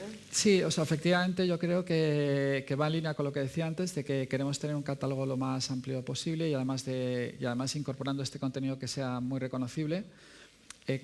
Aquí en España yo diría que tenemos un catálogo de series españolas, yo creo que cualquier serie española conocida, bueno, no quiero decir todas, pero casi todas, si la buscáis la vais a encontrar. Y yo creo que esta ha sido una apuesta desde el primer día. Al no tener, como digo, llevamos poco tiempo, nos hemos complementado muy bien con A3 Media, con Televisión Española y con Mediaset a la hora de trabajar con ellos. En series exclusivas, lo que comentabas antes de las ventanas, lo que vemos es que al final no hay tanto... Yo creo que había mucha sensibilidad de separar las ventanas de emisión y lo que hemos visto es que se puede lanzar perfectamente un mismo contenido en abierto y en streaming y son complementarios porque y así lo hemos hecho con algunos estrenos. Y en cuanto a series, pues como más de todas las épocas, pues tenemos las 20 temporadas de Cuéntame y es increíble, pues muchos clientes entran y están viendo la primera temporada de hace 20 años o las 11 temporadas de La que se avecina o Isabel, Águila Roja, por citar algunos nombres. Y es cierto que hay mucha demanda. Yo creo que al final... sí, otra vez. Estoy gafado con él. Al final lo que vemos es que, o bien porque son series que en su día tenían... Lo que hacemos con los servicios de streaming es facilitar la experiencia del cliente. O sea, al final lo que permitimos es que tú puedas ver esta serie cuando quieras y como quieras. Cosa que antes no era más complicado. Y lo que vemos es que, pues, o bien porque en ese momento esas series ese cliente no las pudo ver, o incluso algunas, como el caso que comentabas de Friends, porque siguen siendo sobre temas relevantes que no han envejecido, por decirlo así, pues sí, y como decías, tanto series españolas como series americanas, yo creo que las más reconocidas están todas en nuestro servicio. ¿Y cómo se gestiona un catálogo tan bestia? Porque es muy diferente. Yo personalmente me puedo tirar muchísimo tiempo, tranquilamente una hora, scrolleando o pasando por la selección de catálogo. ¿Cómo gestiona internamente Amazon un catálogo con tantísimas referencias? Es decir, ¿cómo conseguís que al final conectar a la gente con todo ese catálogo? Porque es la base para que la gente use el servicio y que no acabe tremendamente frustrado y se vaya a hacer otra cosa, ¿no? Sí, yo creo que ahí tenemos de nuevo la ventaja de como Amazon, como una gran empresa de tecnología, pues al estar todo dentro de lo que es el ámbito digital, lo que podemos ver es, tenemos todos estos algoritmos de recomendaciones. Entonces, por una parte está toda esta automatización que podemos hacer gracias a la tecnología y por estar en un entorno digital. Y luego también, y como decía antes, este negocio yo creo que también lo bonito que tiene es que no es todo automático y hay mucho trabajo editorial.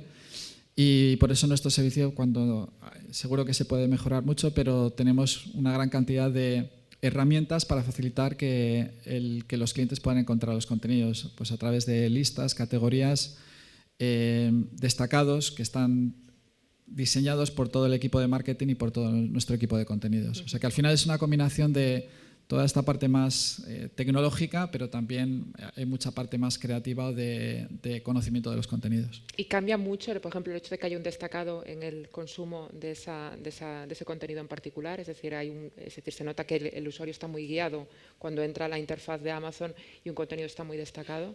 Sí, totalmente. ¿Somos tan perezosos? Sí, no, totalmente. Yo creo que incluso diariamente tú puedes ver que tus destacados han cambiado como resultado de que del consumo que has tenido.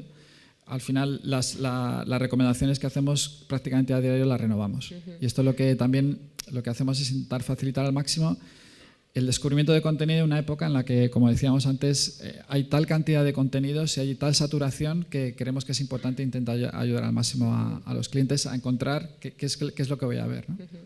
Y vosotros tenéis, a ver, Amazon evidentemente es una empresa global, vosotros como Prime Video también tiene una vocación claramente global. Fue Pequeñas Coincidencias que se estrenó en Amazon simultáneamente en España, en Estados Unidos y en Latinoamérica, siendo esta parte un foro muy importante de proyectos y de gente que está relacionada con Latinoamérica. ¿Tenéis alguna estrategia especial allí? ¿Cómo ha funcionado? ¿Cómo funcionan incluso los proyectos españoles en Latinoamérica? ¿Cuál es vuestra experiencia específica en este mercado de habla hispana? Sí, yo creo que ahí nosotros somos afortunados porque cuando hemos llegado, la verdad es que yo particularmente, pero todo el equipo que estamos en España, estamos como muy orgullosos de estar aquí, pasados aquí y de vivir todo este éxito que estamos viendo de todos nuestros compañeros de profesión y de otros servicios, ¿no? Y sinceramente yo estoy encantado de que cuando estamos en nuestras reuniones en Londres, en Los Ángeles, estemos hablando de que en España, de que se haga este foco en España, de que es un sitio muy interesante a la hora de producir contenidos o de comprar contenidos. Desde el principio, en el caso más de Latinoamérica, que es un caso de sinergias mucho más obvias, yo proactivamente lo que hice fue comprar derechos de prácticamente casi todas las series que veis en el catálogo españolas que están aquí en España, la mayoría también están disponibles en Latinoamérica. Y esto es el resultado de ser desde aquí proactivos a la hora de presentarlas, pero también del equipo de Latinoamérica, que ellos me decían, oye Ricardo, si estas series las podemos adquirir con derechos para Latinoamérica, fenomenal. Y como resultado lo que sí que vemos es que ya había, desde hace 2 años, una demanda práctica de contenidos españoles. Y esto también lo trasladamos a los nuevos estrenos. El caso de Pequeñas Coincidencias, que estamos con la segunda temporada, de hecho, debido a sus buenos resultados allí, va a tener como un guiño más hacia los clientes de México en particular. Y luego también, sobre todo, lo tenemos en cuenta a la hora de comprar derechos para nuevas producciones e intentar complementar, porque yo creo que la ventaja no solamente es explotar una serie española en Latinoamérica, sino también el crear series más grandes. Y un ejemplo bastante reciente que anunciamos fue una colaboración con Televisión Española y Chilevisión para una serie que se llama Inés del Alma Mía y que va a ser una de las series, o si no la serie más ambiciosa de Televisión Española de los últimos años, que se va a estrenar ahora en 2020. Y al final ahí lo que vimos es que el tener un mercado mucho más grande nos permitía a todos como socios el poder hacer una apuesta más grande. Y yo creo que este es un elemento que lo vamos a ver repetido en más producciones y el hacer productos más ambiciosos sabiendo que hay un mercado detrás mucho más grande. Y que hay un distribuidor que lo posibilita, sobre todo un distribuidor global que lo posibilitase. Te hago la misma pregunta que le he hecho a los otros. ¿Cómo ves tú el patio de aquí a el próximo año, sin ir más lejos? ¿Crees que realmente que hay sitio para tantos agentes? ¿Internamente vosotros estáis ya preparándoos para el apocalipsis zombie o realmente el sector lo está viendo con mucha más naturalidad que la gente de la prensa o la gente como yo más a nivel académico vemos el panorama como algo tan apocalíptico? Sí, bueno, esto sí que lo notamos, o sea, se nota en cuanto a que hay como más demanda, hay como más escasez por un lado, cierta más escasez de talento, ¿no? Que está todo más ocupado, pero en el fondo, y también es una respuesta corporativa desde Amazon, estamos encantados de que haya más competencia. Al final esto es lo que nos fijamos es cómo vamos constantemente mejorando nuestro servicio con nuestros clientes, y yo personalmente creo que el hecho de que haya más competencia y que haya más interés por la industria aquí en España, yo creo que es bueno. Para mí, insisto, creo que es muy positivo que cuando nosotros hemos llegado están todos estos compañeros desarrollando proyectos que se conocen en todo el mundo, y para mí creo que no solamente lo importante es ser exitosos aquí en España, sino el aprovechar, yo creo que al final nos beneficiamos todos del hecho de que aquí haya una industria más grande que se consigue porque haya una mayor demanda. O sea que no sé cómo acabará todo, pero vamos, encantados de que vengan más jugadores. Tenemos que ser más optimistas todos. Sí, yo creo que sí. Pues Ricardo, muchísimas gracias. Te veo en unos minutitos. ¿Le podéis dar un aplauso? Gracias.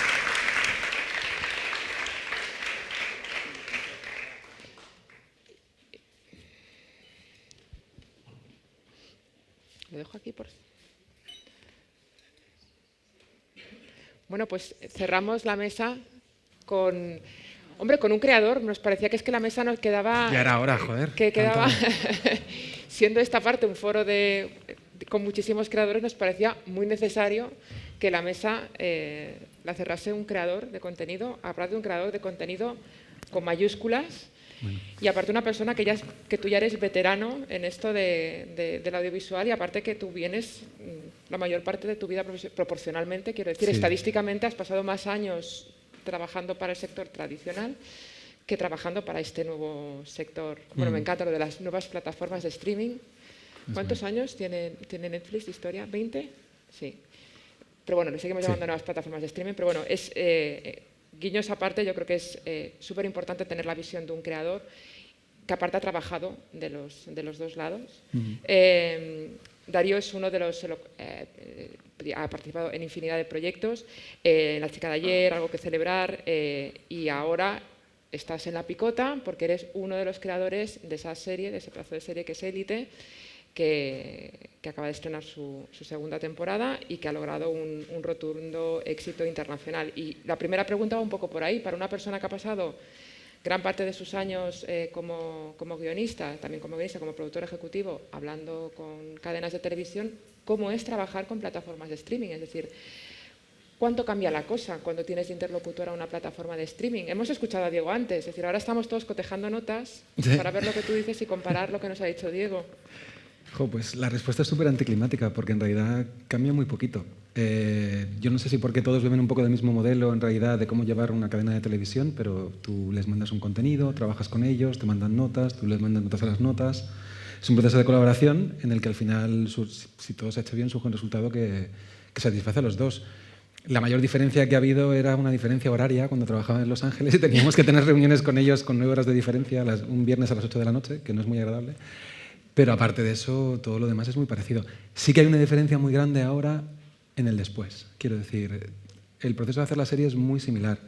El proceso de estreno no. De repente poder estrenar en 190 países, de repente la plataforma publicitaria a la que tiene acceso una plataforma como Netflix, el alcance que tienes es completamente distinto y también la repercusión y la responsabilidad también que te da eso. Abruma un poco. Abruma un poco a veces, pero como tampoco te llegas a enterar porque no te dicen números nunca sabes exactamente hasta qué punto. Bueno, la primera temporada más o menos sí, pero nunca llegas a saber exactamente a cuánta gente has llegado. Pero sí que es verdad que antes, cuando tú estrenabas en una plataforma, en una cadena generalista, pues tenías al día siguiente tus resultados de audiencia, sabías más o menos lo que habías hecho, era una conversación en el tiempo y se acababa ahí y ya está. Ahora puedes estar de vacaciones en Berlín y de repente estás hablando con alguien que te dice que le encanta tu serie, cosa que a mí no me pasaba antes, la verdad. Y bien. Y muy guay, sí, muy guay. Y cuando uno tiene en mente, tú trabajas para una cadena comercial cualquiera, imagino, cualquiera de las cadenas comerciales que hay en España, y tienes muy claro cuál es tu mercado, porque siempre pensábamos en clave del mercado primario, no en las ventas que puedes hacer después. Sí. Tú tienes muy claro la audiencia que te delimita en el proyecto, tienes muy claro la manera de escribir, pero claro, tú ahora trabajas para una plataforma que sabes que tiene muchísimos suscriptores, que tiene suscriptores en todo el mundo. ¿Cómo cambia la mente del creador y del guionista a la hora de desarrollar un proyecto? Es decir, ¿eso te afecta? ¿Esa libertad no asusta? ¿Realmente te quitas los prejuicios o trabajas de otra manera? ¿O no? ¿O a lo mejor sigues trabajando exactamente igual a como trabajabas? Pues probablemente debería habernos afectado, pero no lo hizo porque no lo pensamos, la verdad. O sea, nunca lo tuvimos en cuenta, nunca pensamos si esto se iba a entender en Suiza o se iba a entender en otro país. Quizá porque no estamos acostumbrados a trabajar así, ¿sabes? Estamos acostumbrados a contar historias que nos interesaran a nosotros, que interesaran al público. Y cuando nosotros empezamos a desarrollar la serie, Netflix ya era muy grande, pero no era incluso tan grande como es ahora. Y no éramos tan conscientes de que éramos inconscientes de que íbamos a tener en tantos países y de que podíamos tener éxito en alguno de ellos, ¿sabes? Entonces no lo pensamos nunca y nunca pensamos en hacer una serie internacional. Yo creo que si lo ha acabado siendo en alguno de esos países, por lo menos, es porque en cierto sentido sigue siendo una serie española que está localizada en un lugar y que pasan cosas muy españolas, como que tenemos empresarios dedicados a la vivienda corruptos, pues esto es muy español. Pero por otro lado, al mismo tiempo, tiene temas universales, que es esta fina línea que tenemos que medir entre que algo esté localizado en un lugar para que tenga sabor, para que esté localizado, para que la gente se pueda identificar, y para que la gente pueda incluso viajar hacia ese sitio, ¿sabes? Es muy divertido que te ambienten una serie en, a lo mejor, yo que sé, en un prado nevado en Wisconsin porque nunca has estado allí, ¿sabes? Pero eso es más interesante que esté ambientado en ningún sitio, en un lugar indeterminado. Pero al mismo tiempo que no sea tan localista como para perder la perspectiva que la gente tiene que entender de lo que estás hablando. Entonces, esa fina línea, si hemos llegado a pillarla, ha sido un poco por accidente, porque no lo planeamos. Pero creo que conforme vamos avanzando y pensando en hacer más series, sí que es interesante plantear exactamente hasta qué punto quieres hacer algo que todo el mundo pueda reconocer como local y al mismo tiempo no cerrarte a que todo el mundo lo entienda globalmente. Pero el proceso de la primera a la segunda sí que entiendo que sí que hubo, aunque solo fuese por la magnitud que cobró el proyecto. El proceso de escribir la primera a la segunda sí que tuvo que haber un cambio de planteamiento de, ostras, es que me está viendo gente en Wisconsin. Claro, un cambio de dormir menos, de pasarlo peor, ¿sabes? De estar acojonado diciendo, Dios mío, ¿y si no satisfacemos las expectativas de toda esa gente que te está viendo? Pero a la hora de la verdad, ¿sabes? Como cuando escribes, no sé la gente que escribe aquí, pero cuando escribes, el primer espectador al que quieres satisfacer es a ti mismo, ¿sabes? Y tienes que conseguir eso. Todo lo demás viene después y descubres si eso ha sido suficiente o no. Pero no ha habido mucho más cambio, de verdad. Y ahora que vemos, lo comentábamos también con Miguel en la primera mesa, que hay productos muy de nicho, unas maneras muy peculiares de contar historias. También tenemos toda esta manera que tienen gran parte de las plataformas de estrenar el contenido. En el caso de Netflix, por ejemplo, el estreno de las temporadas en bloque, con lo cual las temporadas tienden a maratonearse, a verse todas de una sentada. Cada vez se ve más contenido en móviles. ¿Crees que los creadores necesitan cambiar de alguna manera de chip a la hora de crear, precisamente porque los hábitos de consumo están cambiando? Ya no tenemos que asumir que una persona se va a sentar en el sofá de su casa y que va a ver una serie de televisión en la pantalla de un televisor. Yo creo que tendremos que adaptarnos, sí, pero no sé muy bien a qué. Porque, quiero decir, cuando hablamos, por ejemplo, de que la gente ve las series en el móvil, es completamente cierto, pero las series son ahora más espectaculares que nunca. Y las batallas de Juego de Tronos son cinematográficas, y en cambio la gente las ve en el móvil. Cada vez hay más gente del mundo del cine con gramática cinematográfica que lleve a la televisión también, y en cambio la gente cada vez lo ve en una pantalla más pequeña. Entonces no sé muy bien esa adaptación cómo sería en ese caso. O en el caso de la narración, quiero decir, es cierto que ahora la gente puede coger una serie y pararla cuando ellos quieran y retomarla cuando ellos quieran, con lo cual parece que la división capitular no tiene mucho sentido. Al mismo tiempo, yo creo que cada vez más, precisamente como hay tanta oferta, la división capitular tiene sentido porque tienes que enganchar al espectador. Y si tratas una serie como una película muy larga, al final te queda todo como muy informe, y en cambio cuando tienes episodios, pues sabes que en el minuto 10 tiene que pasar algo potente para engancharle. Entonces estoy seguro que tendremos que adaptarnos, pero habrá que ver primero hacia dónde tira la cosa, porque yo no tengo muy claro exactamente si vamos a hacer productos que sean cada vez más televisivos, llenos de primeros planos, y donde al final las 8 horas de serie van a ser como una narrativa continua donde la división por capítulos es casi aleatoria, o vamos justo a lo contrario. Entonces, cuando la gente se ponga de acuerdo, que nos avisen y ya entonces nos adaptamos, ¿sabes? Pero de entrada es difícil saber por dónde va a tirar el mercado. Y que de alguna manera un creador tal vez debería un poco tomar distancia, ¿no? Es decir, al final el creador se rige por también por, por la intuición, igual que un productor en la selección de contenidos se guía por la intuición, el creador también se guía por la intuición. Pero sí que es verdad que la estructura capitular incluso impulsa más el consumo, es decir, que no podemos hacer unos capítulos larguísimos. Claro. Cuanto más cortos, de hecho está demostrado que genera muchísimo más consumo. Sí, claro, y está inventado desde Dickens, quiero decir, tú haces un capítulo para enganchar a la gente a ese capítulo y que quieran seguir leyendo después. Pues esto es lo mismo exactamente, quiero decir. Si tratas una serie como una película de 8 horas, por ejemplo, en el que tu primer acto acaba a las 2 horas, pues es bastante probable que la gente pierda la paciencia. Y en cambio, si tienes una división capitular donde tienes claro que cada capítulo es una narración en sí misma, es más probable que le enganches a esa narración que le enganche a la siguiente y a la siguiente. Pero al mismo tiempo eso parece un poco anticuado en comparación con cómo se consume ahora. Entonces, no sé muy bien exactamente por dónde va a salir. ¿Y narrativamente crees que se tiene más libertad en una plataforma de streaming que en una televisión comercial? ¿Hay más ataduras en cuanto a la historia que tú quieres contar? Evidentemente, más allá de las razones obvias, es decir, podríamos ver Élite en una cadena generalista en prime time. Yo creo que no, pero fíjate, yo creo que no, pero porque en las cadenas generalistas no hacen series con el público adolescente, porque creen que el público no va a sentarse todas las semanas a ver una serie a una hora determinada.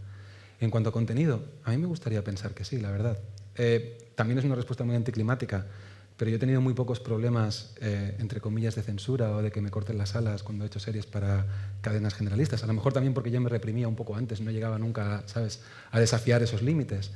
Pero yo creo que son bastante parecidas y que en general la ficción está avanzando de una manera que hace que también las cadenas generalistas quieran subirse a ese carro y estén dispuestas a tratar otros temas distintos. Y vamos, algunas de mis series favoritas últimamente en España también las han hecho cadenas generalistas. Entonces, ¿Y cómo piensa el creador en términos de diferenciar un producto? Porque lo comentábamos también antes, que lo más difícil ahora es conseguir que un producto sea visible, que sea notorio, que de alguna manera el público conecte con él. Es decir, ¿cómo acercamos el contenido al usuario? En el caso, por ejemplo, de Elite, sabemos que las redes sociales han cumplido un papel fundamental, pero en lo narrativo, ¿cómo crees que se realiza el acercamiento? O volvemos otra vez, que es casi como...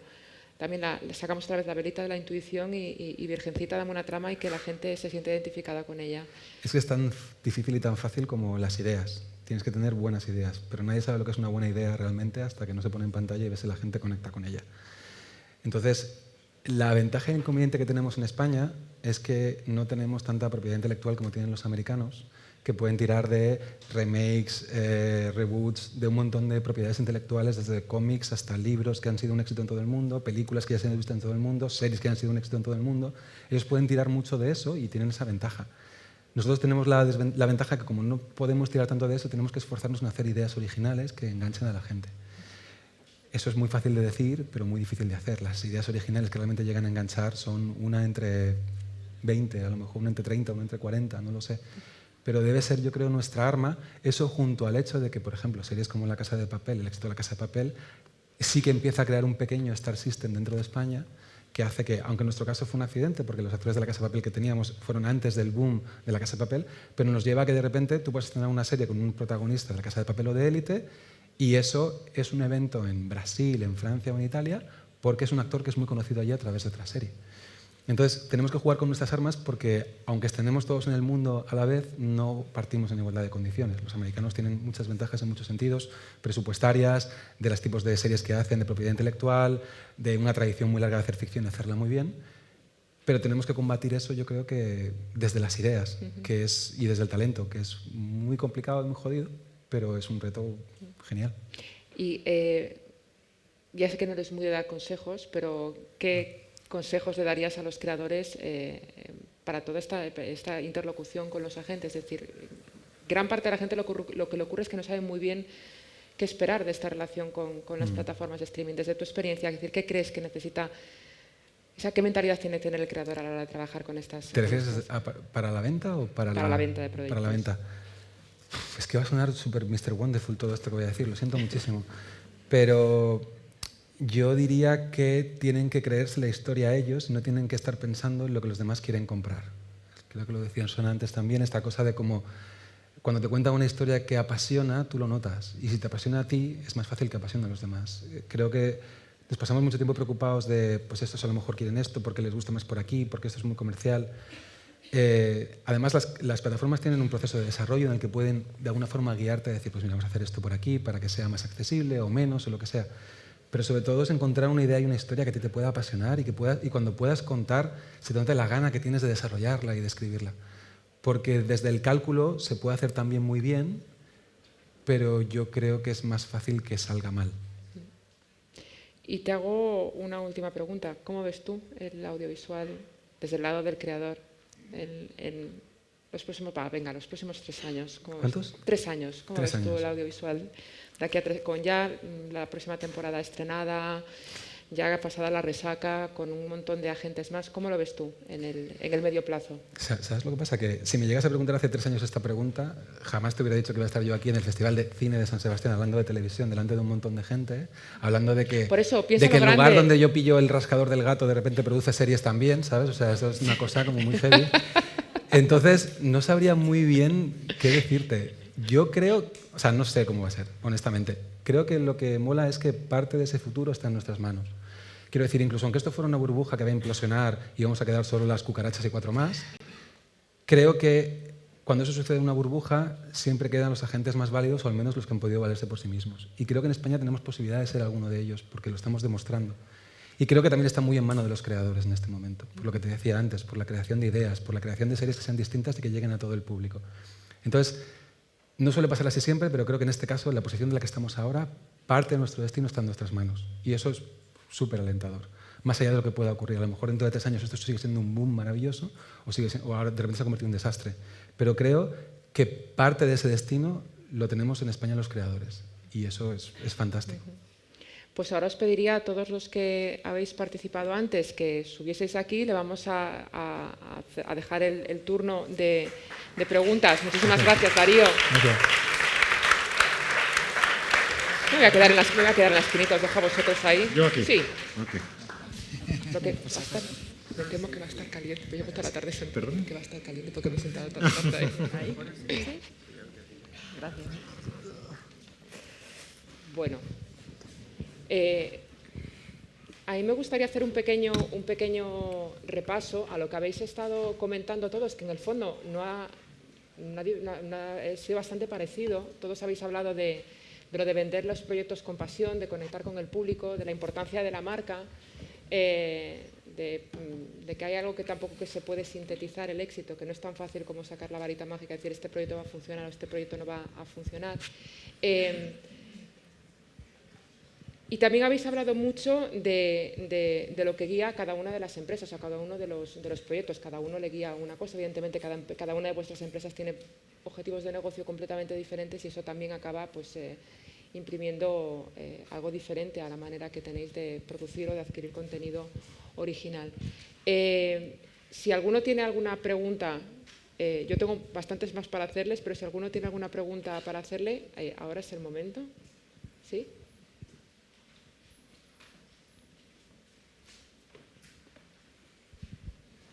Hola, yo tengo en realidad dos preguntas. La primera es la diferencia un poco entre cómo hace Amazon y Netflix es por medio de algoritmo y SQL, cosa que HBO tiene una persona específica tanto en HBO Go como HBO Now para hacer la estrategia de contenido original. ¿Cómo hacen con el fenómeno de que hay una persona a veces que tiene una cuenta en Netflix o en Amazon, pero son 5 o 6 personas en una sola para leer la tendencia o el comportamiento del usuario, por ejemplo? Cosa que HBO no tiene, es una persona que está encargada en realidad de analizarlo. Yo ahí no lo conozco ese detalle. Toda esta parte la hacemos desde nuestro equipo que está en Estados Unidos y no lo conozco. Vale. Así que lo siento, no poder.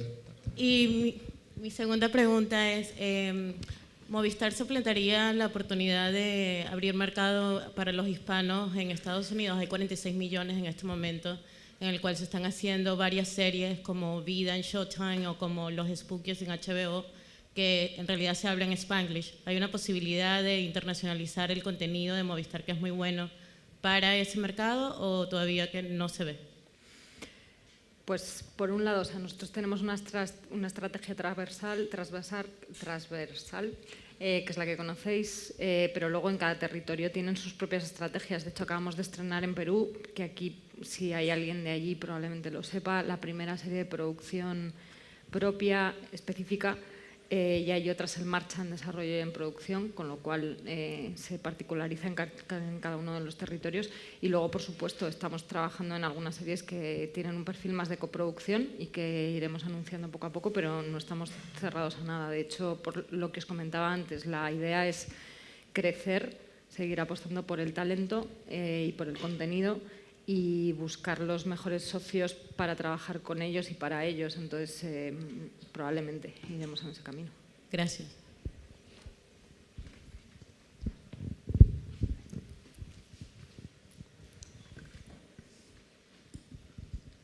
Hola, buenas tardes. Quería preguntaros respecto al formato de cortometraje, porque todavía de alguna manera como usuario no noto como una repercusión importante cuando realmente sí que hay un circuito interesante en España en este tema. Vosotros tenéis cortometrajes, ¿no? Sí, nosotros, por supuesto. O sea, llevamos toda la vida. De hecho, está por aquí María Rubí, que fue la responsable durante muchísimo tiempo y se ha hecho una apuesta por el cortometraje Desde Movistar Plus sí es verdad que se nota más. Quizás la pregunta es casi para otras plataformas, porque es verdad que con vosotros sí que... ¿Desde Netflix? No. En el caso de Amazon es más un poco lo que comentábamos antes, que estamos más centrados en esta etapa inicial en contenidos más reconocibles, por eso más en películas que pasan por taquilla. Pero no quiere decir que que en el futuro lo consideremos. Pero perdona, que continúe, ¿es porque no notáis un feedback por parte del público, porque no se conoce? Porque creo que es un contenido bastante interesante hoy en día que está muy extendido en el tema del teléfono móvil, como algo para ver en viajes y demás, o es que no crea ese interés? Sí, seguramente. Lo que pasa es que por prioridad no es el más obvio a la hora de que nuestros clientes lo busquen proactivamente. Buscan más proactivamente, van a reconocer más fácil lo que decía antes, incluso películas que sean que hayan sido grandes éxitos. Entonces, hasta que no tengamos esa capacidad de ir yendo hacia más segmentos que sean más sofisticados, todavía no lo hemos considerado. Y en el caso de HBO España, por lo menos a fecha de hoy, no estamos ni produciendo ni comprando cortometrajes. En el caso de la producción original estamos básicamente centrados y dedicando todos nuestros recursos, que son limitados, como en el caso de todos los que estamos aquí, evidentemente, en series de ficción. Es simplemente un tema de prioridades. No tenemos nada contra los cortometrajes y, por supuesto, vemos cortometrajes porque suelen ser una buena forma para determinar el talento y el potencial de un montón de gente, ¿no? Gracias. Creo que teníamos otra ahí al fondo. Hola, para Movistar, en esa libertad, en ese contexto de libertad del que habláis, ¿pensáis empezar a producir en otros idiomas, a rodar en otros idiomas? Nosotros producimos desde aquí, lo que os comentaba antes, desde aquí para aquí. Telefónica es una gran multinacional, pero el mercado objetivo es,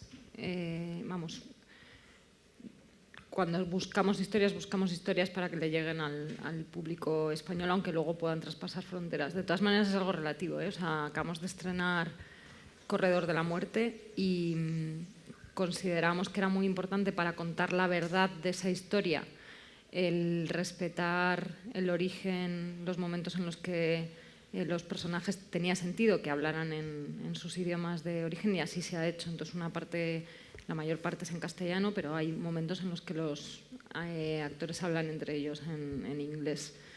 Entonces, en principio, la idea es esa. No hay nada excluido, pero por nuestro objetivo ahora mismo es contar buenas historias en los idiomas del Estado español. Vamos a estrenar dentro de no mucho Merlí, la continuación de Merlí, que es en catalán también, y seguiremos explorando vías. Gracias.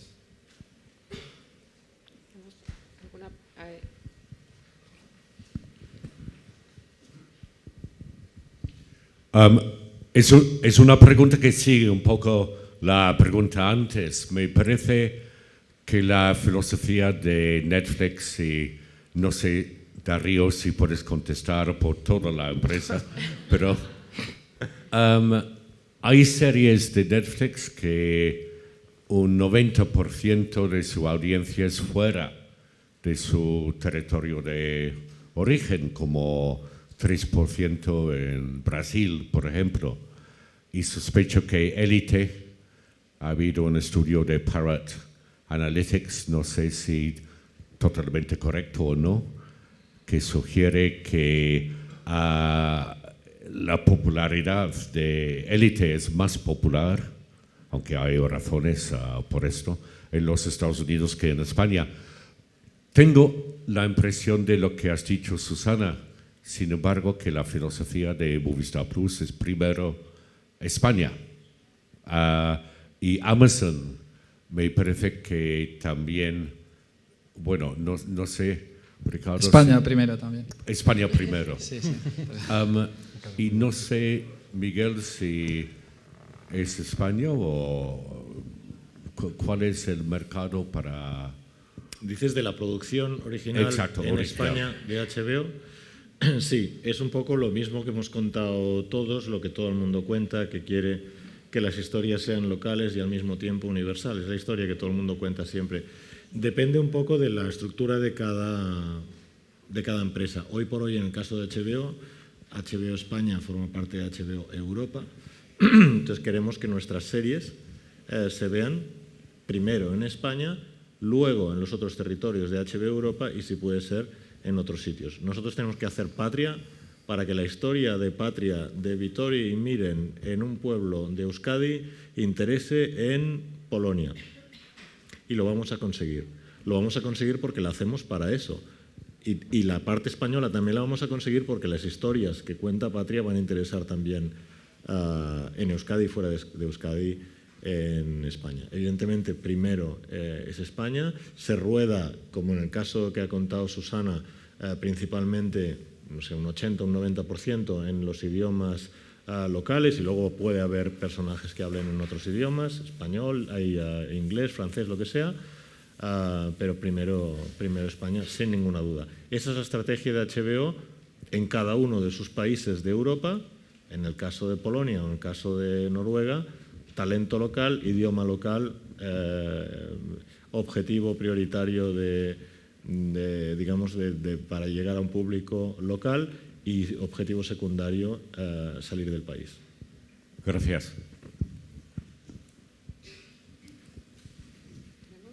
¿Alguna pregunta más? ¿Sí?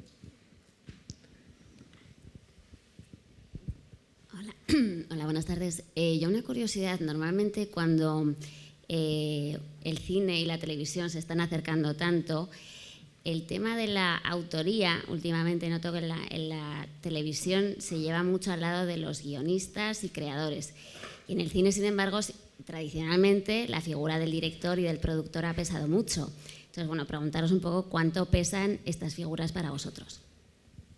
Pues, a ver, esto tiene sentido en la tele porque la televisión no es hora y media, suele ser mucha más duración, y necesitas una persona con el control creativo desde el principio hasta el final. Eso no va a ser un director que entra a dirigir un capítulo, aunque hay directores que dirigen toda una serie, pero es la excepción. Entonces, la figura del creador, guionista y showrunner es la que vigila el proceso desde el principio hasta el final.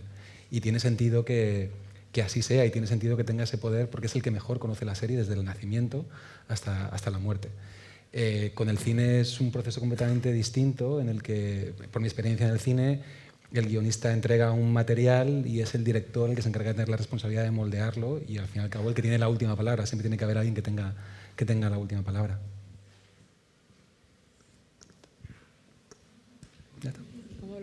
Ninguno de los productores de la mesa quiere No, a ver, No me quieren llevar la contraria. No, a ver, yo creo que la diferencia entre el cine y la televisión y el papel de cada profesión dentro de eso va a ser cada vez más borroso. Y lo que tú dices que tradicionalmente se hacía de una forma, básicamente quiere decir que están cambiando las cosas muchísimo. Ahora cada vez hay más gente de cine que hace televisión, y cada vez más empresas productoras de cine que quieren producir televisión o están produciendo televisión, y el trasvase ocurre en todo tipo de profesiones, incluidos los actores, ¿vale? Estamos en un mundo que las cosas están cambiando muchísimo, lo leemos todos los días en los periódicos, el mundo es cada vez más pequeño, las empresas son cada vez más grandes. Tú preguntas, ¿hay demasiados players? Hay más que antes, no sé cuántos son demasiados, está cambiando todo. El cine se hace también de forma diferente. Cada vez hay más remakes, cada vez hay más series de televisión basadas en cosas de cine, y viceversa. Están cambiando las profesiones, básicamente. Lo que está diciendo Darío tiene todo el sentido del mundo. Aunque cada proyecto es diferente. Hay series donde, aunque sea una matada física, un solo director dirige todos los episodios, que puede estar bien siempre y cuando haya un motivo para eso. A lo mejor el motivo puede ser perder peso, puede ser un motivo.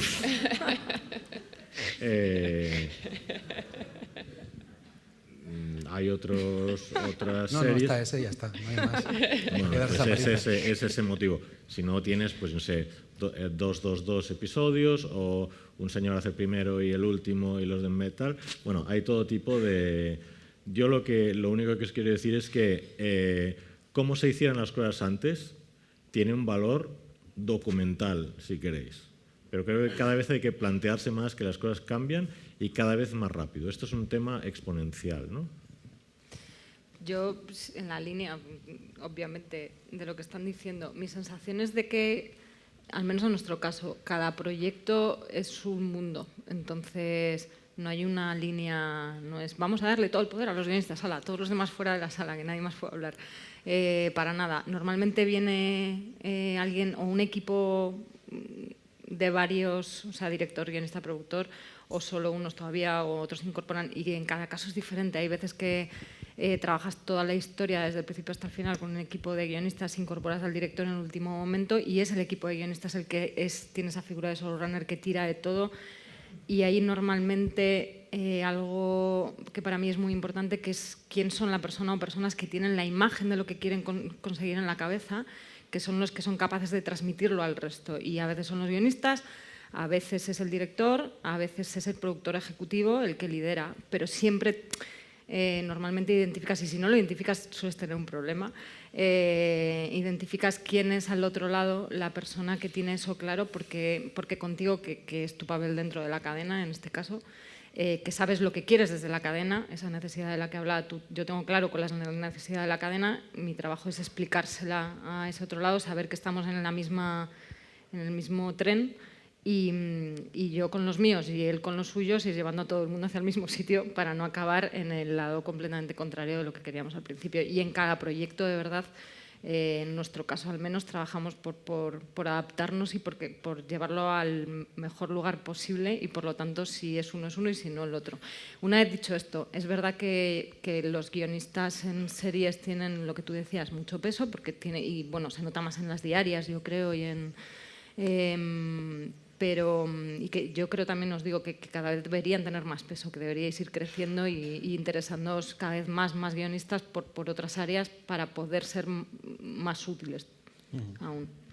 Sí, si nos dejáis, genial, estupendo. De puta madre. Pues ya llevamos 2 horitas. Bravo a todos los que habéis aguantado hasta el final. Muchísimas gracias de verdad a todos por vuestra generosidad, por haber compartido tantísimo. Me quedo con algo que habéis dicho todos, que al final se trata de saber contar una buena historia, que puedes contarla de 1000 maneras distintas, pero al final eso, contar buenas historias, de buscar una mirada muy especial, de buscar lo que te hace diferente y de ser capaces de transmitir algo, de vender las historias con pasión, que yo creo que muchas veces nos obsesionamos demasiado con ceñirnos a una manera, a lo que creemos que a la otra persona le gusta, y dejamos por el camino la pasión a la hora de vender un proyecto.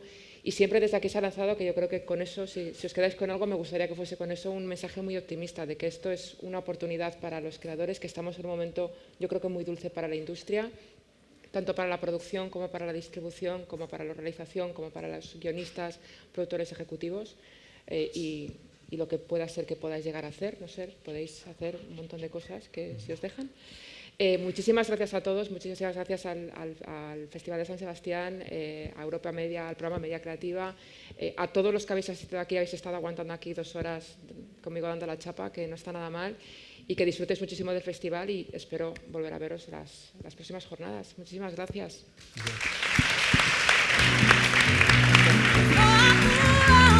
America.